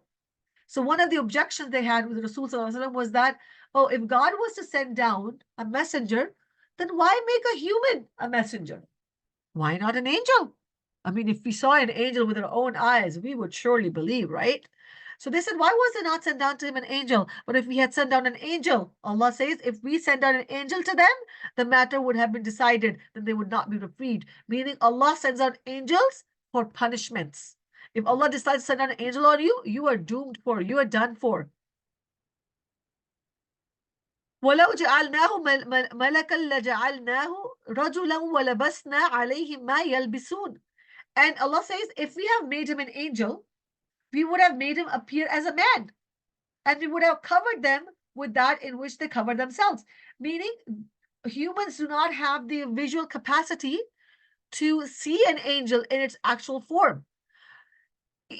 So the angel that was going to be sent down from the heavens as a messenger, he would appear to come as a human. Just like when Maryam alayhi salam, when the angel came to her with the news, he appeared to her as a man. And a couple of times when angels came to Rasulullah sallallahu alaihi wasallam in public, they came to appear as a man. Humans have not been given this ability to decipher them visually. So Allah subhanahu wa ta'ala is saying, if we were to send down, he would appear to be a man, then you would have the same excuse that this guy looks like a man, he's not an angel, then you would deny him being an angel. And already were messengers ridiculed before you. Or Rasulullah, messengers were ridiculed before you. And people who follow the message of Rasulullah, who are da'i, who are the preachers, it's an advice for them as well, that you will be ridiculed. People will make fun of you. People will not listen to you. This is the sunnah. This is the inheritance that we inherit from the Anbiya, from the Rasul. And already were messengers ridiculed before you, but those who mocked them were enveloped by that which they used to ridicule. قُلْ سِيرُوا فِي الْأَرْضِ. Say, travel through the land, then observe how was the end of the deniers. قُلْ لِمَنْ مَا فِي السَّمَاوَاتِ وَالْأَرْضِ قُلِ اللَّهِ. Say, to whom belongs whatever is in the heavens and the earth? Say, to Allah. He has decreed upon himself mercy. كَتَبَ عَلَى نَفْسِهِ الرَّحْمَةِ. Highlight this ayah. Such a beautiful ayah. Allah has written upon himself mercy. He will surely assemble you for the day of resurrection, about which there is no doubt. Those who will lose themselves that day do not believe. Now, in this dunya, the functioning of this dunya is only possible because Allah has written mercy upon himself. If he started punishing us for every single thing that we did wrong, the earth will not stay. We will not be able to exist. Imagine the amount of sins and the dhulm and the oppression is being done on this earth. right? It is through the mercy of Allah that He keeps giving respite. He keeps giving time because He has put mercy over His qahr in this dunya. But in akhirah, Allah subhanahu wa ta'ala's mercy will not prevail. His adl will prevail. His quality, his sifa of adl, because He has to establish justice on Yawm al-Qiyamah. But in this dunya, كتب على نفسه الرحمة. And from a hadith of Rasulullah sallallahu alaihi wasallam, we know that Allah subhanahu wa ta'ala, when He created His creation on the heavens, on His arsh, on His throne, He wrote something down. And He wrote, Inna rahmati taghlibu ghadabi. That my rahmah will overpower, is over, my ghadab, or my anger is overpowered by my rahmah, by my mercy. It is indeed by the mercy of Allah that we are able to breathe despite doing sins upon sins. And to Him belongs that which reposes by night and by day, and He is the hearing and the knowing. قُلْ أَغَيْرَ اللَّهِ أَتَّخِذُ وَلِيًّا. Say, is it other than Allah that I should take as a protector? أَتَّخِذُ wali. See, the question that you guys had yesterday about non-Muslims being wali, Allah SWT uses the word wali for Himself. You want to take anyone other than Allah as your wali, as your protector? Wali فاطر السماوات والأرض. He's the creator of the heavens and the earth. وهو يطعم ولا يطعم. While it is the one, He is the one who feeds you, but He is not fed. Meaning, He does not need food. That is what makes Him God. Every creation needs food to survive. Every creation needs sustenance. And if somebody requires food, that individual, that creation, that person cannot be a God. قُلْ إِنِّي أُمِرْتُ أَنْ أَكُونَ أَوَّلَ مَنْ أَسْلَمَ. Say, O Muhammad, indeed I have been commanded to be the first amongst you who submit to Allah. وَلَا تَكُونَنَّ مِنَ الْمُشْرِكِينَ. And I was commanded to not ever be amongst the mushrikeen. قُلْ, say, إِنِّي أَخَافُ أَنْ عَصِيتُ رَبِّي عَذَابَ يَوْمٍ عَظِيمٍ. Say, indeed I fear if I should disobey my Lord, the punishment of a tremendous day. Allah subhanahu wa ta'ala is telling Rasulullah to say these things, that, O Rasulullah, even if you were to disobey me, you would also be punished. Subhanallah, think about these words. مَنْ يُشْرِفْ عَنْهُ يَوْمَئِذٍ. He from whom it is averted that day Allah has granted him mercy, and that is the clear attainment. وَإِنْ يَمْسَسْكُ اللَّهُ بِضُرٍّ فَلَا كَاشِفَ لَهُ إِلَّا هُ. And if Allah should touch you with adversity, if Allah decides that something is to happen to you, your car is going to crash, or your car is going to get damaged, your house is going to burn, your son or daughter is going to die, or your parent is going to die, or you're going to, something bad, you're going to break your leg, you're going to lose your sight, you're going to lose your income, you're going to lose your job. If Allah decides that an adversity of any kind is supposed to touch you, guess what? فَلَا كَاشِفَ لَهُ إِلَّا هُ. Nobody can evade it. No priest, no alim, no scholar, no magician, no person who is higher up that you think can evade it from you. No friend, no power can remove that difficulty from you except Allah. So when difficulties come, who should we turn to? Certain scholars? Certain preachers? Certain people who look pious? No, only to Allah. Make dua directly to Allah. وَإِن يَمْسَسْكَ بِخَيْرٍ. And if He touches you with good, if Allah decides to give you a better job, if Allah decides to give you a better spouse, if Allah decides to give you a grand house, if Allah decides to give you siha, shifa, after your illness, if Allah decides to bring khair in your life, فَهُوَ عَلَى كُلِّ شَيْءٍ قَدِيرٍ. He's capable over all things. Nobody can question Him, and nobody can take it away from you. وَهُوَ الْقَاهِرُ فَوْقَ عِبَادِهِ وَهُوَ الْحَكِيمُ الْخَبِيرُ. And He is a subjugator over His servants. He is the one who has full authority over His servants. He's Al-Qahir, Al-Qahir فَوْقَ عِبَادِهِ, on His servants. وَهُوَ الْحَكِيمُ الْخَبِيرُ. And He's the most wise and the most acquainted. Why mention Al-Hakim here? Because He knows the wisdom behind the difficulties we face, and He knows the wisdom behind the blessings we receive. قُلْ أَيُّ شَيْءٍ أَكْبَرُ شَهَادَةً. Say, what thing is greatest in testimony? Say, Allah is a witness between me and you, and this Quran was revealed to me, and that I may warn you thereby, and whomever it reaches. Do you truly testify that with Allah there are other deities? Say, I will not testify with you. Say, indeed, He is but one God, and indeed I am free of what you associate with Him. الذين آتيناهم الكتاب يعرفونه كما يعرفون أبناءهم. Those to whom we have given the scriptures recognize Rasul and the Kitab as they recognize their own sons. Those who will lose themselves in the hereafter do not believe. ومن أظلم ممن افترى على الله كذبا أو كذب بآياته إنه لا يفلح الظالمون.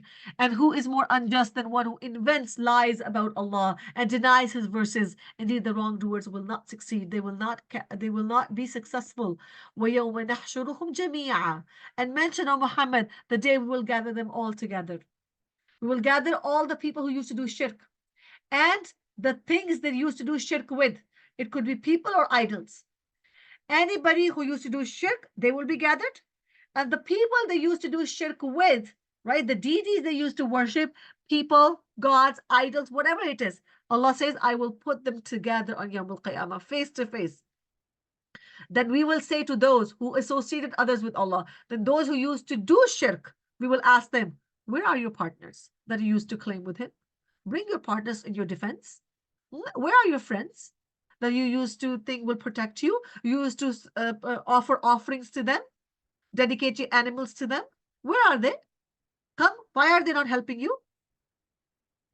And there will be no excuse upon examination except they will say, by Allah, our Lord, we will not those who associated. So from a hadith that we know that when people will see Muslims or believers entering Jannah, the mushrikeen who were used to associate partners with Allah, when they will say, they will try to lie. They will say, oh Allah, we never did shirk with you. We only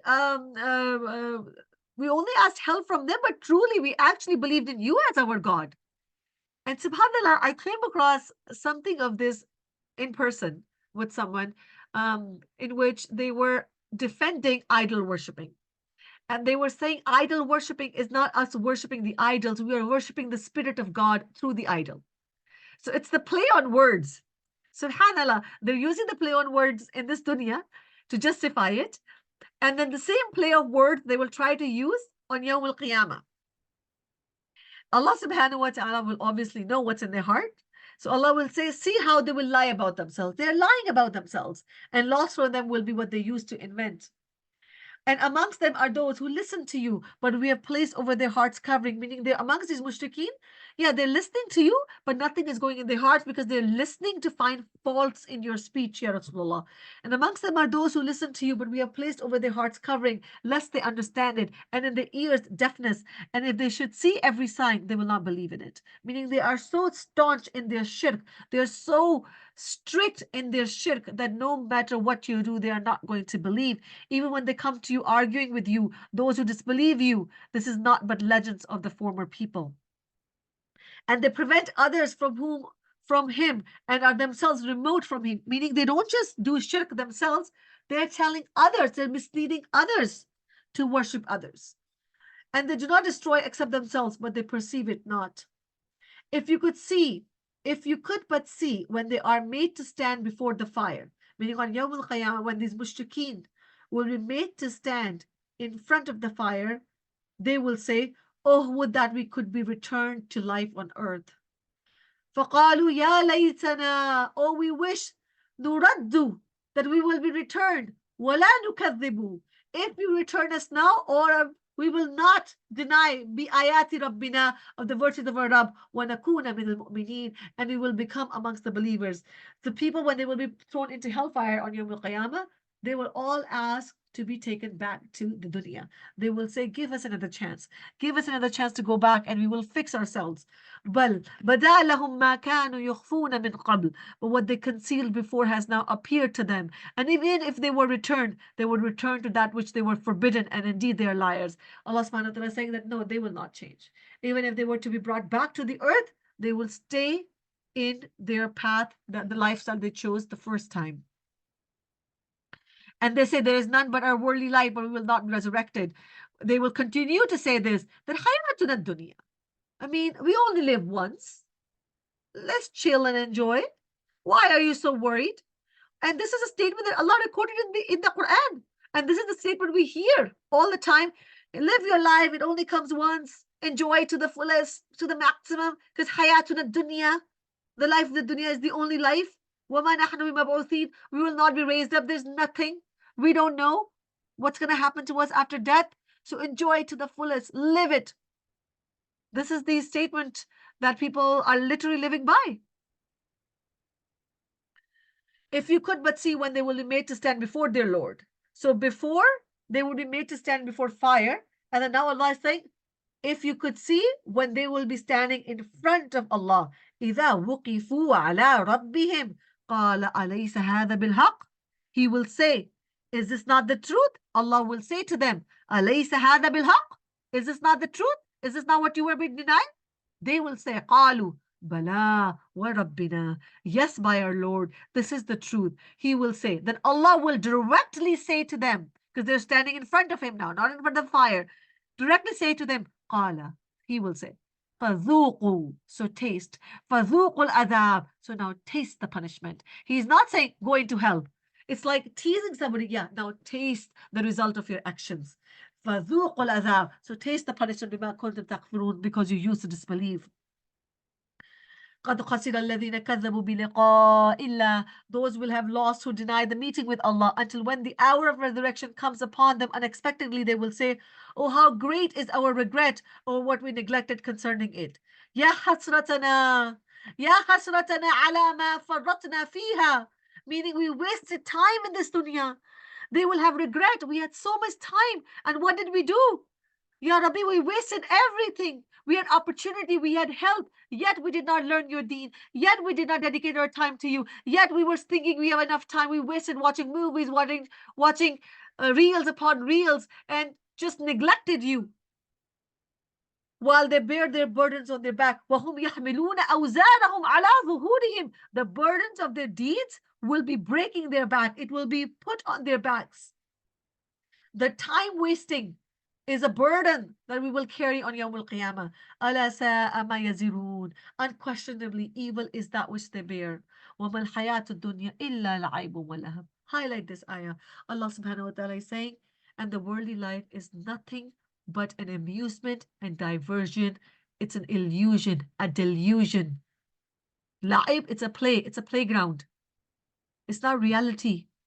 It's a mirage. It's a temporary time waster. Everything in this life is just for amusement for a little while. What is permanent? Nothing is permanent in this life. وَلَدَارُ الْآخِرَةِ. And the home of Akhirah, the house of Akhirah, خَيْرٌ لِلَّذِينَ يَتَّقُونَ, is better for those who obtain taqwa. أَفَلَا تَعْقِلُونَ. أَفَلَا تَعْقِلُونَ. So will you not reason? Do you not have aql?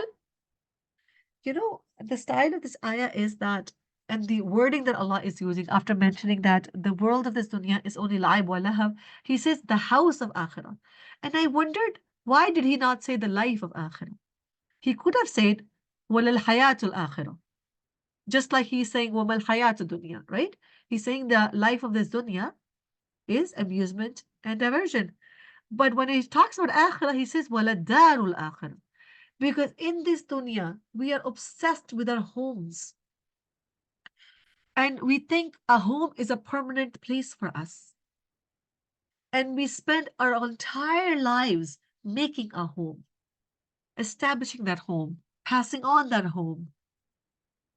And Allah is saying all that is futile, because the real home that you should be building, you should be investing in, وَلَدَارُ الْآخِرَةِ, the home of Akhirah. خَيْرٌ لِلَّذِينَ يَتَّقُونَ أَفَلَا تَعْقِلُونَ. Do you not do aql?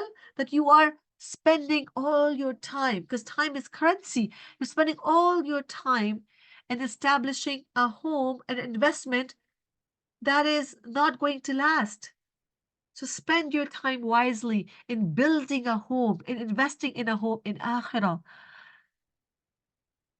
قَدْ نَعْلَمُ إِنَّهُ لَيَحْزُنُكَ الَّذِي يَقُولُونَ. We know that you, Muhammad, are saddened by what they say, and indeed they do not call you untruthful, but it is the verses of Allah that the wrongdoers reject. Now, the background of this ayah is that Allah subhanahu wa ta'ala, Abu Jahl, criticized Rasulullah because Rasulullah used to get sad. I mean, he's seeing his family, he's seeing his friends not accepting Islam. It would hurt him. And the statements that they would put on Rasulullah and the character assassination that he had to go through, any human being would feel sad. And Rasulullah sallallahu alaihi wasallam would feel sad too. So Allah subhanahu wa ta'ala said, don't be sad. They're not after you, they're after me. Meaning they're not against you, a messenger of Allah. They're against Allah himself. Because Abu Jahl literally said to Rasulullah one time, for which this ayah is a response to that. He said, or Muhammad, sallallahu alaihi wasallam, we are not against you. We're not denying you. We deny what you present. We deny what you're asking us to do. So in denying that, Allah is saying they're actually denying me. They're denying God, not Rasul only. And certainly were messengers denied before you, meaning if they're denying you, Ya Rasulullah, many messengers were denied before you, but they were patient over the effects of denial. فَصَبَرُوا عَلَى مَا كُذِّبُوا. Allah is giving advice to Rasulullah and through him giving advice to us for those who preach, who give the message that people rejected Rasul, so who are you? So why should we be worried? I mean, if a person like Allah's messenger got rejected by the people, somebody who had the most beautiful akhlaq, right? If people still rejected him, then people like you and me who are trying to give da'wah to our families and friends, if we face rejections and harsh comments, then what is the advice that Allah is giving? فَصَبَرُوا عَلَى مَا كُذِّبُوا. People before you did sabr on this, so we should do sabr on this. وَأُذُوا حَتَّى آتَاهُمْ نَصْرُنَا. And they were harmed until our victory came to them. وَلَا مُبَدِّلَ لِكَلِمَاتِ اللَّهِ. And none can alter the words of Allah. Do not fall into the pressure of these people and try to change the words of Allah. Do not be under the pressure of your family and friends and your acquaintances or your job and try to change the deen of Allah, because وَلَا مُبَدِّلَ لِكَلِمَاتِ اللَّهِ. With the word of Allah cannot be changed. وَلَقَدْ جَاءَكَ مِن نَبَإِ الْمُرْسَلِينَ. And there has certainly come to you some information about the previous messengers. And if their evasion is difficult for you, meaning if their harsh behavior, their rudeness, their sarcastic comments, and their taunts are hard on you, right? Then if you're able to seek a tunnel into the earth or a stairway into the sky to bring them a sign, then do so. Allahu Akbar. Allahu Akbar. This is a scary ayah. This is Allah telling Rasulullah a straightforward answer. That they're asking you for a miracle. They're taunting you that what kind of a prophet are you? Don't have any miracles. Show us this, show us that. And if your heart is sad that why Allah is not showing you a miracle and why Allah is not coming to your help down there, guess what? Your only choice is to do sabr. And if you cannot do sabr, then, O Muhammad, sallallahu alaihi wasallam, we are not going to bring down something. What you should do, look at the words of the ayah. Then if you're able to, then seek a tunnel into the earth, meaning you seek a tunnel into the earth or a stairway into the sky and bring them a sign. You do it yourself. This is your job to do sabr on this. And it is our job to do sabr when our families afflict us with taunts when we invite them to the deen of Allah. We should not stop just because somebody made a taunt. Somebody said a comment to me, oh my God, I feel so sad because they said this to me. Let it be. This is the way. This is the way of the Rasul. But if Allah had willed, He would have united them upon guidance. So never be of the ignorant. إنما يستجيب الذين يسمعون والموتى يبعثهم الله ثم إليه يرجعون. Only those who hear will respond, but the dead, Allah will resurrect them, then to whom they will be returned. And they say, why has a sign not been sent down to him from his Lord? Say, indeed, Allah is able to send down a sign. Meaning, Inna Allah qadir. Inna Allah qadir. Allah is qadir upon sending down the sign. Ala an yunazzila ayah. وَلَكِنَّ أَكْثَرَهُمْ لَا يَعْلَمُونَ. But most of them do not know. But He will not do it just because you're asking. It is Allah's decision. And then the next ayah is so interesting that it's paired with ayah number 37. That you're asking for miracles, but open your eyes. The miracles of Allah are present in the earth in the form of cattle and animals. You're watching the miracles of Allah on a daily basis. Yet, because your hearts are blind, you're unable to see it. وَمَا مِن دَابَةٍ فِي الْأَرْضِ وَلَا طَائِرٍ يَطِيرُ بِجَنَاحَيْهِ إِلَّا أُمَمٌ أَمْثَالُكُمْ. And there is no creature on or within the earth or bird that flies with its wings, except that they are communities like you. Is that not big enough a miracle for you? We have not neglected in the register a thing. مَا فَرَّطْنَا فِي الْكِتَابِ مِنْ شَيْءٍ. Then unto their Lord they will be gathered. وَالَّذِينَ كَذَّبُوا بِآيَاتِنَا صُمٌّ وَبُكْمٌ فِي الظُّلُمَاتِ. But those who deny our verses are deaf and dumb within darkness. Whomever Allah wills, He leaves astray, and whoever He wills, He puts him on a straight path. قُلْ أَرَأَيْتُكُمْ إِنْ أَتَاكُمْ عَذَابُ اللَّهِ أَوْ أَتَتْكُمُ السَّاعَةُ. Say, have you considered if there came to you the punishment of Allah, or there came to you the hour? Is it other than Allah you would invoke if you should be truthful? Now, it's a challenge that Allah is giving. You're asking for miracles. You're asking for a punishment of Allah. Just imagine if Allah was to reveal a punishment to you, who will you call out to at this time? When a natural disaster happens, people who do idol worshipping, even they start calling out to Allah. When we are drowning in a sea or an accident happens, even the agnostic and the atheist, what do they say? Oh my God. Who do they call out to? God. Because that is the fitrah. That is the nature we're built on to recognize God. So Allah is saying, have you considered if there came to you the punishment of Allah or there came to you the hour, is it other than Allah that you would invoke if you should be truthful? But إِيَّاهُ تَدْعُونَ. No, it is Him alone you would invoke. He would remove that for which you invoked Him if He willed, and you would forget what you associate with Him. Meaning in that moment, you will forget all your other idols and only call out to God. And that's exactly what happens. And we have already sent messengers to nations before you, Muhammad. Then we seized them with poverty and hardship that perhaps they might humble themselves.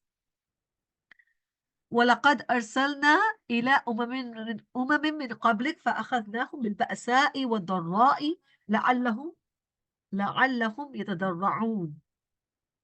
So one of the things we have to understand here is that Allah subhanahu wa ta'ala is saying that He sent out messengers, and all the messengers were tested with what? Poverty and hardship. Rasulullah lived a very poor life. Sometimes, according to hadith of Rasulullah, Aisha radiallahu anha is mentioned, for some time, 60 days straight, for 2 months straight, the stove would not turn on in the house of Rasulullah sallallahu alaihi wasallam. Meaning they would only eat 1 date or 2 dates. Nothing would come that they could cook it. No hot meal. No hot meals would come. That is the kind of life that the messengers lived. And the people who go on this mission, their lives also become difficult. It's a difficult path. And so Allah subhanahu wa ta'ala is telling Rasul sallallahu alaihi wasallam and to us that all the messengers and nations before that came, they were seized with poverty and hardship, so that they will humble. And poverty, what does it do? Why is it necessary?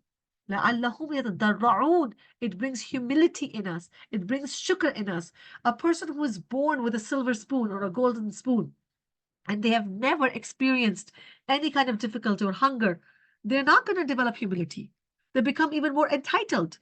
So to become the slave of Allah, Allah sometimes makes that person go through so much financial distress and other difficulties, or maybe illnesses. Like Ayub alayhi salam was inflicted with a lot of illness. Why? So that person will be staying humble.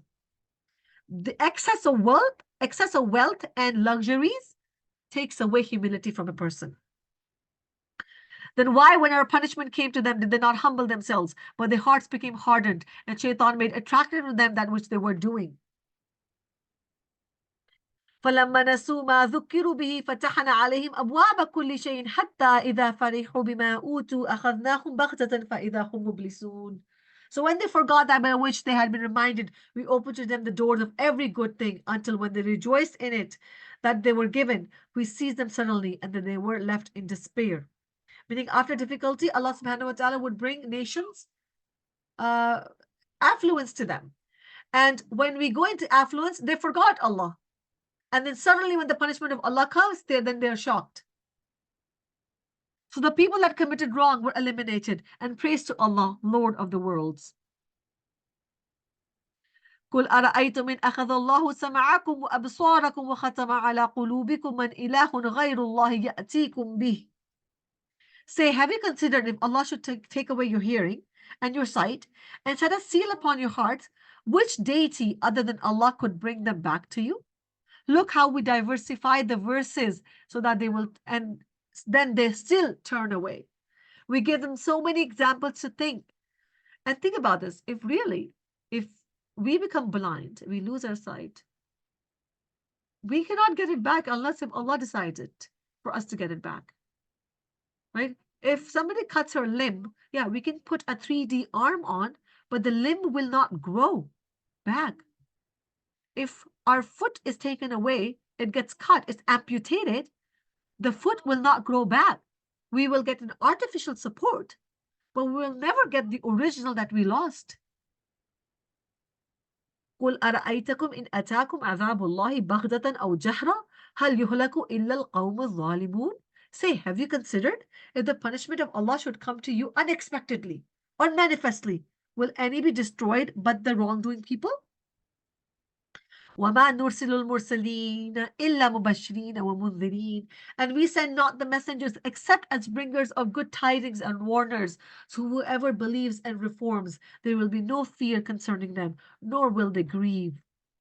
And but those who deny our verses, the punishment will touch them for their defiant disobedience. Say, O Muhammad, I do not tell you that I have the depositories or treasures of Allah. Highlight this ayah, double highlight this ayah. This ayah is a response to a lot of people who do shirk with Rasulullah, and it's also showing the us that the ilm al-ghaib is only with Allah, and it's also showing the humility of Rasulullah sallallahu alaihi wasallam. Let's look at this ayah. قل, say, لا أقول لكم, say, O Muhammad, I do not tell you, indi khaza'inullah, that I have the power or I have the treasures of Allah. I don't. I cannot give you something from the treasures of Allah, nor do I have the knowledge of giving you anything from the treasures of Allah. So the people who make dua to Rasul, who say, Na'udhu billah, O Muhammad, fill our pockets with the wealth of Allah. How can Muhammad sallallahu alaihi wasallam do it? That's shirk. I'm going to say this in Urdu. I don't know how to translate it, but this is a statement that I hear a lot of times. I think there is a nasheed that people sing, loosely translated. It says, "Bhar de jholi Muhammad," and then things like that. They say that Muhammad goes to Allah to fill our jholi. I don't know how to translate jholi, but those who maybe know Urdu, they can translate it for me. So things like that, the aqidah that people have come up, this ayah is negating that aqidah. It's saying, tell them that I do not possess the treasures of Allah. وَلَا أَعْلَمُ الْغَيْبِ. And I do not know what is the ghaib. I do not have the knowledge of the ghaib. وَلَا أَقُولُ لَكُمْ إِنِّي مَلَكٌ. Nor do I tell you that I am an angel. إِنْ أَتَّبِعُ إِلَّا مَا يُوحَى إِلَيْهِ. I only follow what is revealed to me. Say, قُلْ هَلْ يَسْتَوِي الْأَعْمَى وَالْبَصِيرُ. Even after saying this, say, is it the blind equivalent to the seeing? Meaning, if you're choosing to be blind, then nothing can be done for you. أَفَلَا تَتَفَكَّرُونَ. Then will you not give it any thought? And warned by the Quran, those who fear that they will be gathered before their Lord, for them besides him will be no protector and no intercessors, that they might become righteous. ولا تطرد الذين يدعون ربهم بالغداة والعشي.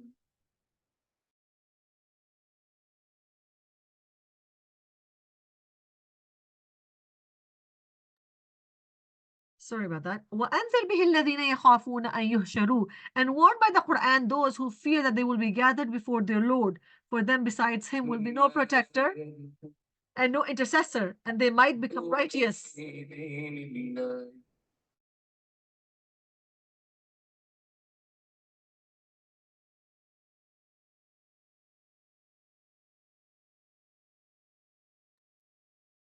أعوذ بالله من الشيطان الرجيم.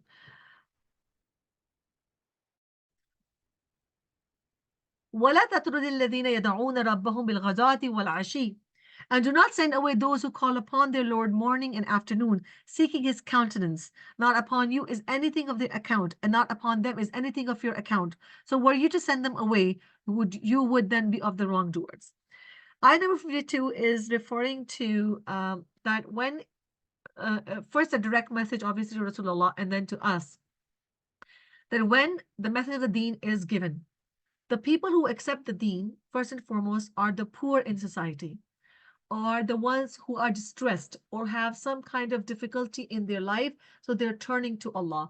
You know, Allah subhanahu wa ta'ala puts the burden of difficulty, so we are able to kneel down to him and fall down in sujood. So in the gatherings of Rasulullah sallallahu alaihi wasallam, in the beginning, the people that were mostly occupying the space were the poor of the society, the destitute, the ones who did not really have any power or resources. And then the rich people, they would say that we will only attend. I mean, there are too many poor people in your gathering. They would make fun of that. That, oh, these are the people who are guided. These are the people who God is going to put in the heaven. Like they would mock at them and really hurt their feelings that, oh, these are the ones who have the mercy of Allah. Check out their mercy. They don't even have enough clothes to put on. Look at the mercy that they're enjoying, that they don't even get to eat food. So they would really mock that and associate themselves like that associate themselves like that. Look, we are the blessed ones, and your mercy that looks like a blessing is what? Poverty and hunger for you. So Allah subhanahu wa ta'ala is saying that do not send them away. Like these people in your gathering who are coming to learn the deen and hearing these comments, they are so precious to Allah. Why? Because they call out to Allah. الَّذِينَ يَدْعُونَ رَبَّهُمْ بِالْغَدَاةِ وَالْعَشِيِّ. They call out to Allah in the evenings and in the morning. And their apparent belongings and things should not be should not put away other people thinking that they are not blessed. Allah subhanahu wa ta'ala does not look at people's clothes and people's faces and their colors. He looks at their actions. And thus we have tried some of them through other, that the disbelievers might say, is it these whom Allah has favored upon us? Meaning they're correct to say, oh, these are the ones who Allah has favored amongst us. Is not Allah most knowing of those who are grateful? Allah is saying, I know who is more grateful to me. The one who is grateful to me, I will bless them. Even in this dunya, they might look poor to you. They might not look like according to your social status. You might not want to hang out with them. You might not invite them to dinner parties because you feel they're not up to my standard. But to Allah's standard, they're on the highest standard because they're amongst the shakirin. And when those come to you who believe in our verses, say, peace be upon you. Your Lord has decreed upon himself mercy that any of you who does wrong out of ignorance and then repents after that and then corrects himself, indeed he is forgiving and merciful. And thus do we detail the verses, and thus the way of the criminals will become evident. Say, indeed, I have been forbidden to worship those you invoke besides Allah. Say, I will not follow your desires. لا أتبع أهواءكم. Highlight this line. لا أتبع أهواءكم. I will not fulfill your desires. And that is something we should frame our mind, that if we are pressurized by maybe affluent family members or friends, sometimes they stop us from hanging out with the family and friends who are less fortunate. Make this line for yourself. لا أتبع أهواءكم. I will not fulfill your desires. I will not compromise my deen to make you happy and to satisfy your wishes. قد ضللت إذا وما أنا من المهتدين. I will not follow your desires, for I would then have gone astray and I would not be one of the rightly guided. Say, indeed, I am on clear evidence from my Lord, and you have denied it. I do not have that for which you are impatient. The decision is only for Allah. He relates the truth, and He is the best of the deciders. Say, if I had that for which you are impatient, the matter would have been decided between me and you, but Allah is most knowing of the wrongdoers. وَإِنْدَهُ مَفَاتِحُ الْغَيْبِ لَا يَعْلَمُهَا إِلَّا هُ. And with him are the keys of the unseen. Mafatihul ghaib. Mafatih is the plural of miftah, which means a key. So the keys of the unseens are with whom? With Allah. They're not with the Rasul sallallahu alaihi wasallam. They're not with Isa alayhi salam. They're not with Musa alayhi salam. They're not with Ibrahim alayhi salam. All right?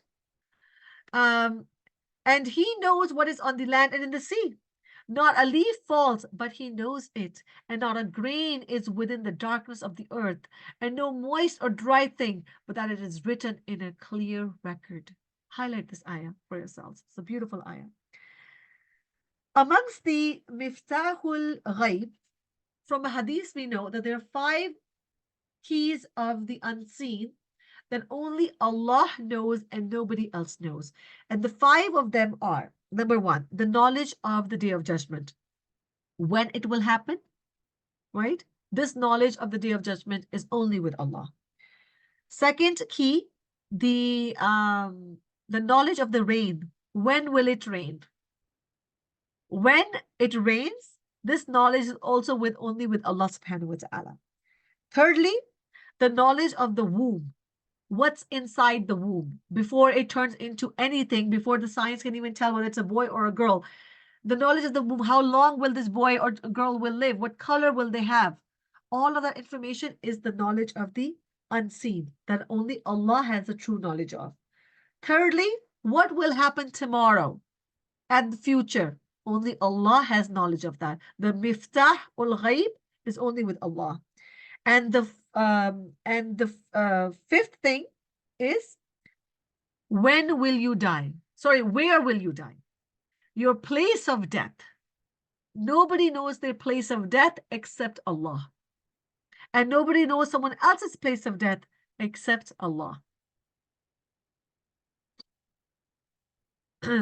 وهو الذي يتوفاكم بالليل ويعلم ما جرحتم بالنهار ثم يبعثكم فيه ليقضى أجل مسمى. And it is he who takes your souls by the night and knows what you have committed by day. Then he revives you therein, that a specified term may be fulfilled. Then to him will be your return. Then he will inform you about what you used to do. وَهُوَ الْقَاهِرُ فَوْقَ عِبَادِهِ. This ayah is being repeated, and Allah has full control over his servants. وَيُرْسِلُ عَلَيْكُمْ حَفَظَةً حَتَّى إِذَا جَاءَ. And he sends over you guardian angels until when death comes to one of you. Meaning, they're angels protecting us, Malikul Maut, are protecting us until it's our time of death. We will not die a second before or a second after the time that is designated by Allah subhanahu wa ta'ala. And believe me, the angels of death actually protect us. You know, sometimes we get into an accident, but we survive without a scratch. You got protected by an angel at that time, because it was not your time for death at that moment.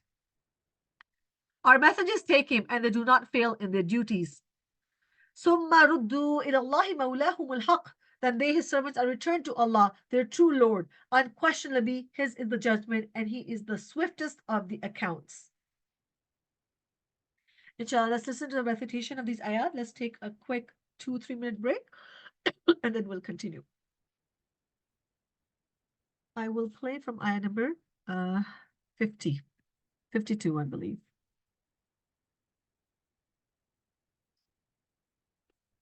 Yes, ayah number 50. Bismillah. قل لا أقول لكم عندي خزائن الله ولا أعلم الغيب ولا أقول لكم إني ملك إن أتبع إلا ما يوحى إلي قل هل يستوي الأعمى والبصير أفلا تتفكرون وأنذر به الذين يخافون أن يحشروا إلى ربهم ليس لهم من دونه ولي ولا شفيع لعلهم يتقون ولا تطرد الذين يدعون ربهم بالغداة والعشي يريدون وجهه ما عليك من حسابهم من شيء وما من حسابك عليهم من شيء فتطردهم فتكون من الظالمين وكذلك فتنا بعضهم ببعض ليقولوا أهؤلاء من الله عليهم من بيننا أليس الله بأعلم بالشاكرين وإذا جاءك الذين يؤمنون بآياتنا فقل سلام عليكم كتب ربكم على نفسه الرحمة أنه من عمل منكم سوءا بجهالة ثم تاب من بعده وأصلح فأنه غفور رحيم وكذلك نفصل الآيات ولتستبين سبيل المجرمين قل إني نهيت أن أعبد الذين تدعون من دون الله قل لا أتبع أهواءكم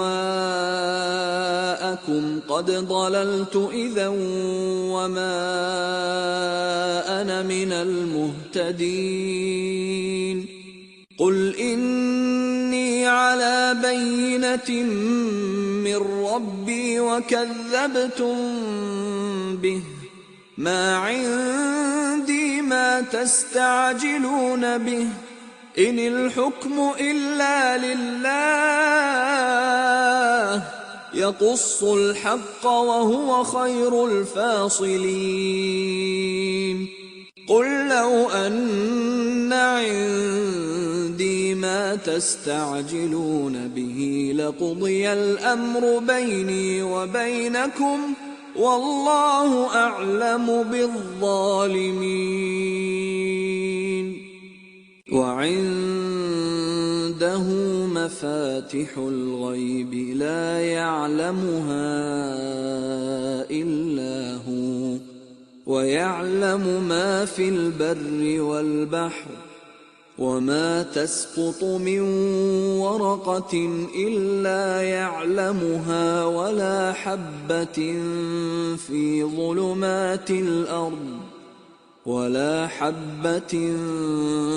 ظلمات الأرض ولا رطب ولا يابس إلا في كتاب مبين وهو الذي يتوفاكم بالليل ويعلم ما جرحتم بالنهار ثم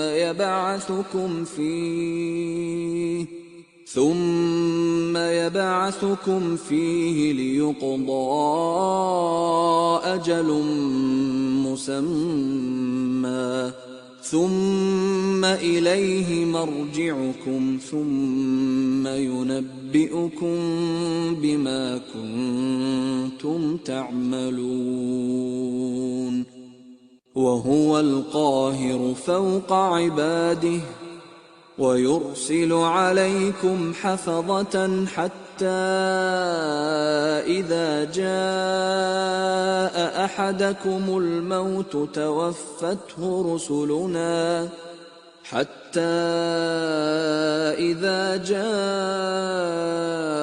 أحدكم الموت توفته رسلنا وهم لا يفرطون ثم ردوا إلى الله مولاهم الحق ألا له الحكم وهو أسرع الحاسبين قل من ينجيكم من ظلمات البر والبحر تدعونه تضرعا وخفية لئن أنجانا من هذه لنكونن من الشاكرين. Bismillahir Rahmanir Rahim.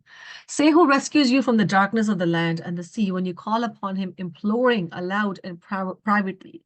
If he should save us from this crisis, we will surely be amongst the thankful. Say, it is Allah who saves you from it and from every distress, then you still associate others with him? Say, he is the one who is able to send upon you affliction from above you or from beneath your feet, or to confuse you so you become sects and make you taste the violence of one another. Look how we diversify the signs that they might understand. So in these ayat, Allah subhanahu wa ta'ala is again challenging: if you were to be drowning, if you were getting sucked into the earth, who would you call out at that time? Obviously, you would call out Allah alone. And we know from a hadith that Rasulullah sallallahu alaihi wasallam made dua to Allah subhanahu wa ta'ala for his ummah for three things. He asked Allah subhanahu wa ta'ala for three things, and Allah subhanahu wa ta'ala accepted two things for the Muslim ummah. The first thing he asked for the Muslim ummah to not be drowned collectively, meaning that we will not be destroyed in a punishment of drowning collectively. Secondly, like individual, people do drown, but collectively as a nation, we will not drown. Second dua that he asked Allah subhanahu wa ta'ala for his Muslim ummah was that we will not die because of famine collectively. Okay? As a nation, our end will not be because of a famine. The third dua that Rasulullah made was that we will not have tafriq between us. We will not divide into different sects. So Allah subhanahu wa ta'ala accepted the first two prayers of Rasulullah, but he did not accept the third one, because the third one is by the design that Muslim ummah did divide into different sects, and we are divided into different sects.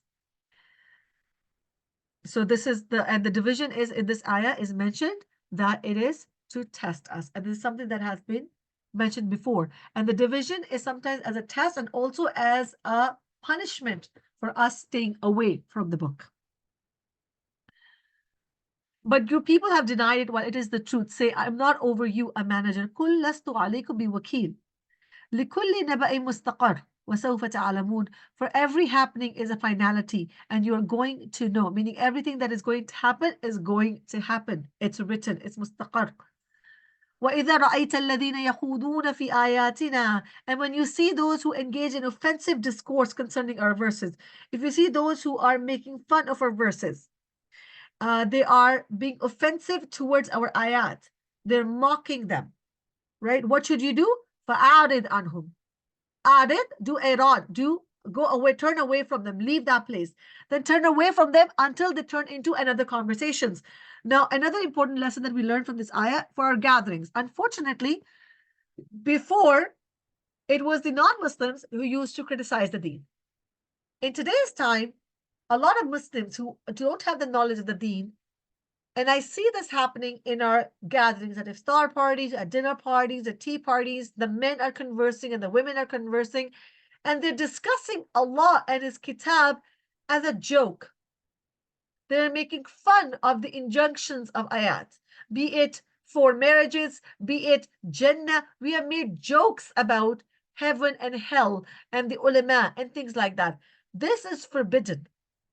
And Allah subhanahu wa ta'ala is advising us that if you are in a gathering where things like that are happening, where people are mocking the ayats of Allah, فَأَعْرِضْ عَنْهُمْ, turn away from them. Go, get out of that gathering. And only return when they stop talking about this and move to a different conversation. Do not engage yourself in the similar conversation. Do not participate in this. And if shaitan should cause you to forget, then do not remain after the reminder with the wrongdoing people. Meaning, if you forget to leave, and if you remember, then leave. Right? But you should not stay in gatherings like that. And those who fear Allah are not held accountable for the disbelievers at all, but only for a reminder that perhaps they will fear Him. Meaning, those who believe in Allah, they're not responsible for the disbelief of the non-believers, but they are responsible for giving them a reminder. وَلَكِنْ ذِكْرَى. We have a responsibility towards our non-Muslims, human beings who are part of this earth, who are our neighbors, and we have a responsibility towards our family and friends to do the dhikr of Allah with them, right? Whether they accept or not, Allah is saying you're not responsible for that, but you have the responsibility to deliver. And leave those who take the religion as amusement, meaning those who have made it a habit to make fun of the deen, meaning once in a while in a gathering, if a conversation happens like that, fine, you leave the gathering. But if the kind of friends you hang out with, they constantly make fun of the deen, this is a constant habit and a constant topic of discussion, what should you do? Then you need to remind them, okay? And leave those who take their religion as amusement and diversion. You should leave their company.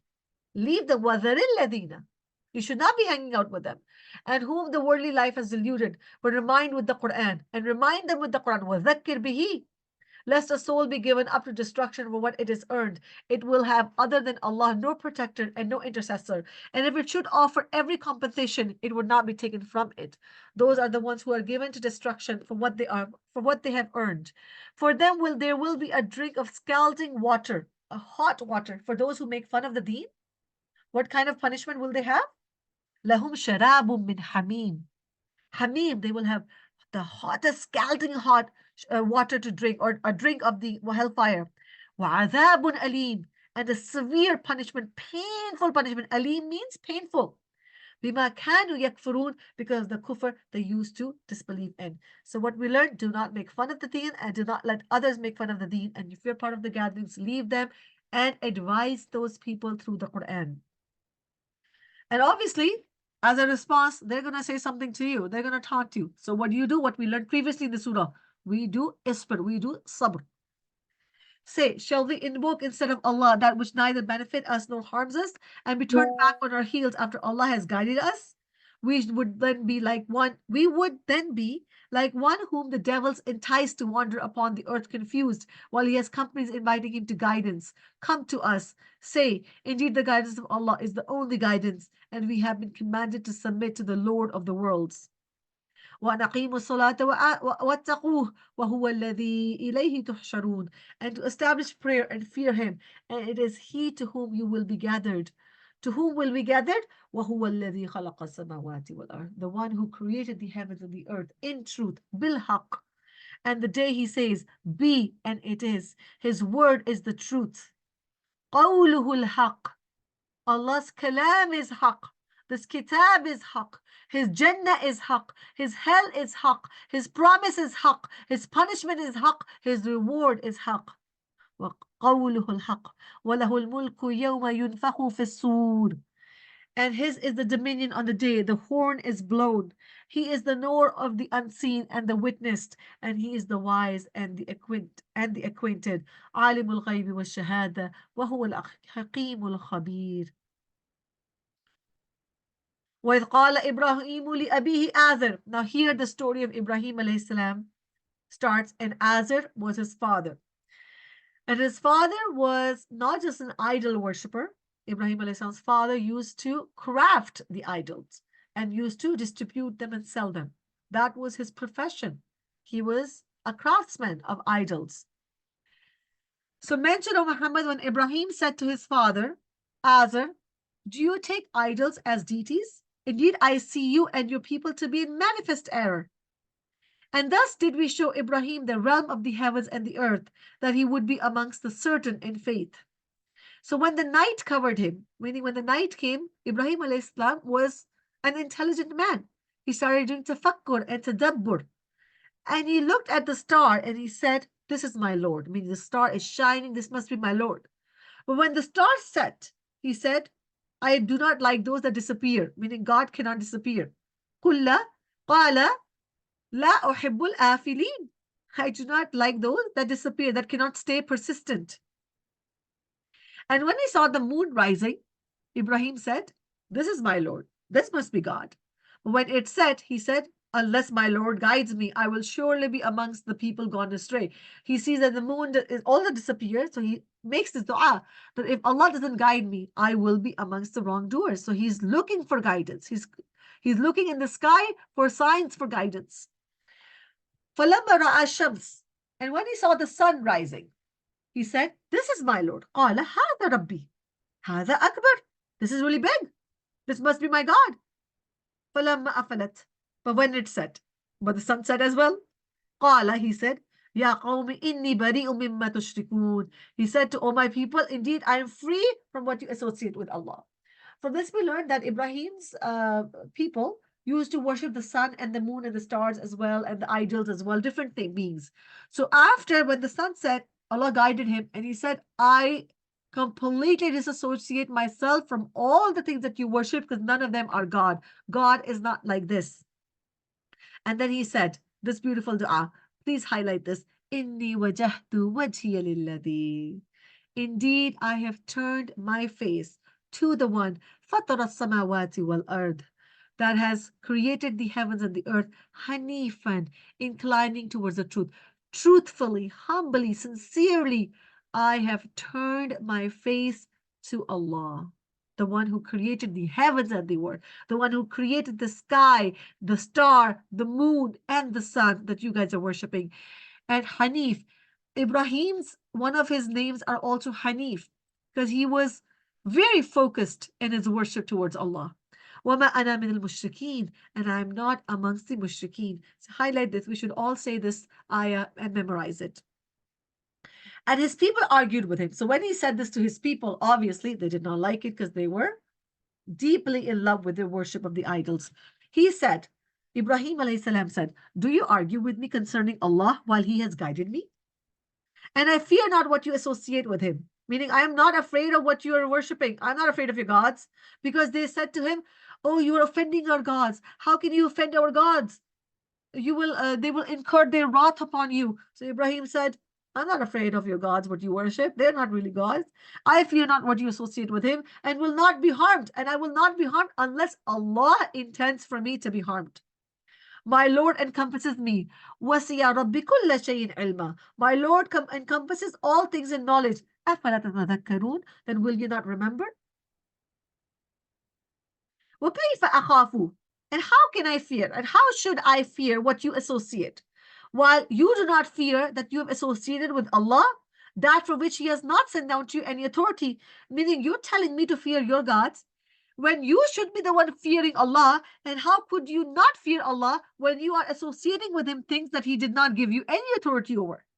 So which of the two parties has more right of security? Allah is saying, which of the two parties, Ibrahim or his people, should we protect? فَأَيُّ الْفَرِيقَيْنِ أَحَقُّ بِالْأَمْنِ.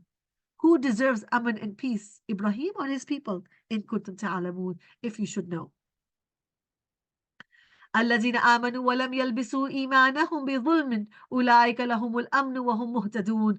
They who believe and do not mix their belief with injustice, those will have security. The people who believe and they do not mix falsehood with truthful, they do not mix a bit of dunya and akhirah together and come up with their own portion of the deen. They are the ones who will have security. أولئك لهم الأمن وهم مهتدون, and they are the ones rightly guided. وتلك حجتنا آتيناها إبراهيم على قومه. And that was our conclusive argument which we gave Abraham against his people. We raise by degrees whom he wills, whom we will. نرفع درجات من نشاء إن ربك حكيم أليم. Indeed, your Lord is wise and knowing. وَوَهَبْنَا لَهُ إِسْحَاقَ وَيَعْقُوبَ. And we gave to Ibrahim Ishaq and Yaqub, all of them guided. And Nuh, هَدَيْنَا مِنْ قَبْلِ. We guided before. And among his descendants, Dawood and Suleiman, and Ayub and Yusuf and Musa and Harun. وَكَذَلِكَ نَجْزِي الْمُحْسِنِينَ. And thus we reward the doers of good. And Zakaria and Yahya and Isa and Ilyas, كُلُّ مِنَ الصَّالِحِينَ. All of them were righteous. And Ismail and Yas'a and Yunus and Lut, وَكُلًّا فَضَّلْنَا عَلَى الْعَالَمِينَ. And all of them we preferred over the worlds. Here, how many Anbiya are mentioned? 18. In these three ayat, it's like a bouquet of the messengers is being delivered to us. and 18 are mentioned here. ومن آبائهم وذرياتهم وإخوانهم واجتبيناهم وهديناهم إلى صراط مستقيم. And some amongst their fathers and the descendants and their brothers, and we chose them and we guided them to a straight path. ذلك هدى الله يهدي به من يشاء من عباده. That is the guidance of Allah by which He guides whomever He wills of His servants. But if they had associated other than Allah, partners other than Allah, then worthless for them would be whatever they were doing. In ayah number 88, Allah subhanahu wa ta'ala is threatening and warning the 18 prophets He mentioned before, and He's saying, if all of these people who I've guided, if they had also associated other partners with Allah, they would also be, their actions would also become worthless. Subhanallah al-Azim. Those are the ones to whom we gave the scripture and the authority and the prophethood, meaning these 18 that we have mentioned, and many more before them and after them, and between them, their children that Allah subhanahu wa ta'ala did not mention the names of. Those are the ones to whom we gave the scripture and authority and prophethood. But if the disbelievers deny it, we have entrusted it to a people who are not therein disbelievers. أُولَٰئِكَ الَّذِينَ هَدَى اللَّهُ. Those are the ones whom Allah has guided. So from the guidance, take an example, meaning take the example, take the Anbiya, take these messengers as an example for yourself. Why? Because they say, what do they say? I ask of you of this message no payment. La as'alukum alayhi ajra. Meaning we being messengers and giving you, teaching you the book of Allah, we take no ajr from you. We don't ask you, so why are you rejecting us? Meaning you should have criticism against us if we were taking money from you. But we are taking no money from you. We just want to give you the message of Allah. So I personally, for myself, love this ayah. La as'alukum alayhi ajra. And we should make this ayah a focus for ourselves, because this is the sunnah of the messengers, that they did not take any kind of payment for themselves for teaching the deen.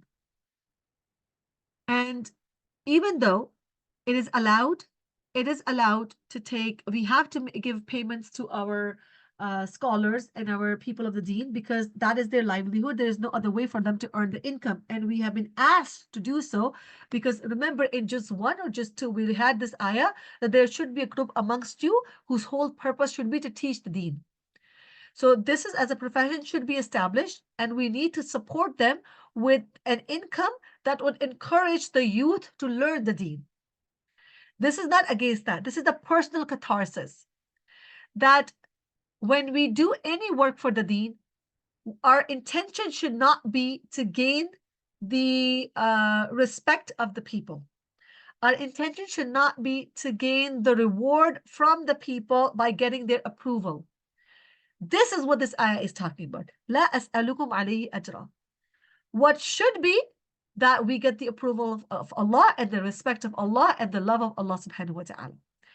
And anybody who can afford to teach and spread the deen without taking a payment, inshallah, it is an encouragement for them to do so. But they are not prohibited to not take it. So if you attend classes that are charged, you should pay. You know why? Because there's so many expenses that come with it.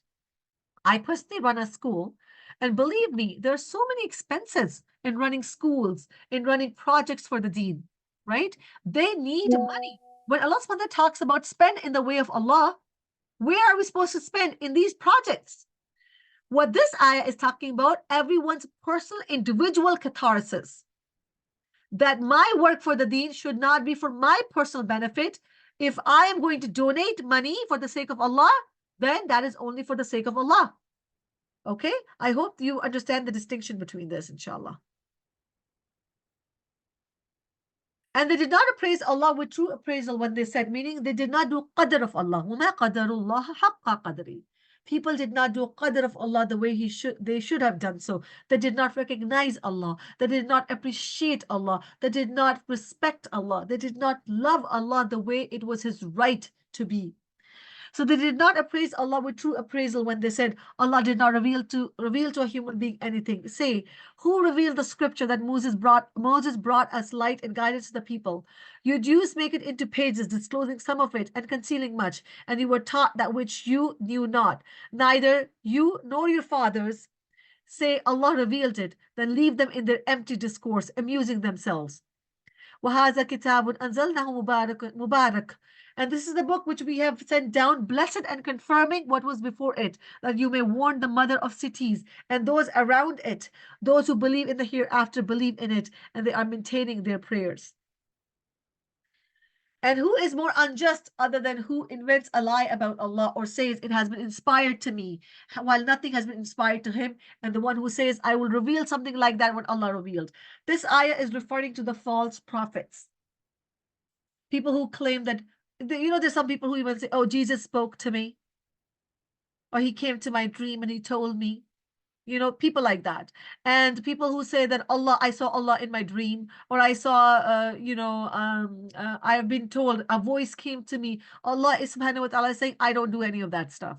Yeah, I am not coming to your dreams, and I'm not calling out to you individually like this. My message is through the book and through the Rasul. If anybody says that I've been inspired by God to do something, they are lying. And the one who says, I will reveal something like that which Allah revealed. And if you could but see when the wrongdoers are in the overwhelming pangs of death, while the angels extend their hands, saying, discharge your souls.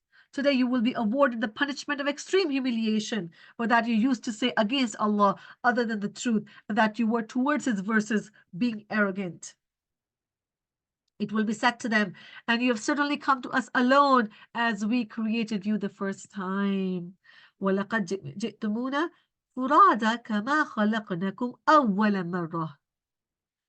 Where is your army of friends? In your grave? Your possessions? Your riches? You are coming back to us in your grave exactly the way we created you the first time, alone. We come into this world alone. We go out of this world alone. And you have left whatever we bestowed upon you behind you. Every wealth, anything that you had, is left behind you. You cannot take it with you. And we do not see with you your intercessors. We do not see you your supporters, which you claim that they were amongst your associates of Allah. It has all been severed between you, and lost from you is what you used to claim. All relationships, all connections will be cut off at the time of death. Inna Allah faliqul habbi wa nawa. Indeed, Allah is the cleaver of grain and date seeds. يخرج الحي من الميت ومخرج الميت من الحي. ذلكم الله فأنى تؤفكون. He brings the living out of the dead and brings the dead out of the living. That is Allah. ذلكم الله فأنى تؤفكون. So how are you deluded? He is the cleaver of daybreak, and has made the night for rest, and the sun and the moon for calculation. That is the determination of the exalted, in might the knowing. وَهُوَ الَّذِي جَعَلَ لَكُمُ النُّجُومَ. And it is he who placed for you the stars that you may be guided by them through the darkness of the land and sea. We have detailed the signs for a people who know. And it is he who produced you from one soul and gave you a place of dwelling and of storage. We have detailed the signs for a people who understand. And it is he who sends down rain from the sky, and we produce thereby the growth of all things. We produce from it greenery, from which we produce grains arranged in layers, and from the palm trees of its emerging fruits are clusters hanging low. And we produce gardens of grape vines, and olives, and pomegranates, similar yet varied. Look at each of its fruit when it yields, and at its ripening. Indeed, in that are signs for a people who believe. But they have attributed to Allah partners, the jinn, while He has created them, and have fabricated for Him sons and daughters. Exalted is He, and high above what they describe. Badi'u samawati wal ard. He is the originator of the heavens and the earth. How could He have a son when He does not have a companion, and He created all things? I mean, how could Allah have a son when He doesn't have a wife or a partner? He doesn't. And He is of all things knowing. ذَلِكُمُ اللَّهُ رَبُّكُمْ. That is Allah your Lord. There is no deity except Him. There is no deity except Him, the creator of all things. So worship Him, and He is disposer of all things. Vision perceives Him not. لَا تُدْرِكُهُ الْأَبْصَارُ. You cannot perceive Him. وَهُوَ يُدْرِكُ الْأَبْصَارِ, but he perceives all vision. He is able to see everything about you. وَهُوَ اللَّطِيفُ الْخَبِيرُ, and he is the subtle, the most acquainted. There has come to you enlightenment from your Lord. So whoever will see does so for the benefit of his soul, and whoever is blind does harm against it, and say, I am not a guardian over you. And thus do we diversify the verses so the believers will say, you have studied, so we have made the Quran clear for a people who know. Follow, O Muhammad, what has been revealed to you from your Lord, and there is no deity except Him, and turn away from those who associate others with Allah. وَلَوْ شَاءَ اللَّهُ مَا أَشْرَكُوا, but if Allah had willed, they would have not associated, and we have not appointed you over them as a guardians, nor are you a manager over them. وَلَا تَسُبُّوا الَّذِينَ يَدْعُونَ مِن دُونِ اللَّهِ, and do not insult those who invoke other than Allah, lest they insult Allah in enmity without knowledge. Meaning, do not curse other people's gods, or because that in return they will be inclined to curse Allah. Thus we have made pleasing to every community their deeds, then to their Lord is their return, and He will inform them about what they used to do. And they swear by Allah their strongest oaths that if a sign came to them, they would surely believe in it. Say, the signs are only with Allah. And what will make you perceive that even if a sign came, they would not believe? And we will turn their hearts on their eyes, just as they refused to believe in it the first time. And we will leave them in their transgression, wandering blindly. That is the end of Juz 7. وآخر دعوانا أن الحمد لله رب العالمين. جزاكم الله خيرا كثيرا. سبحانك اللهم وبحمدك نشهد أن لا إله إلا أنت نستغفرك ونتوب إليك. السلام عليكم ورحمة الله وبركاته.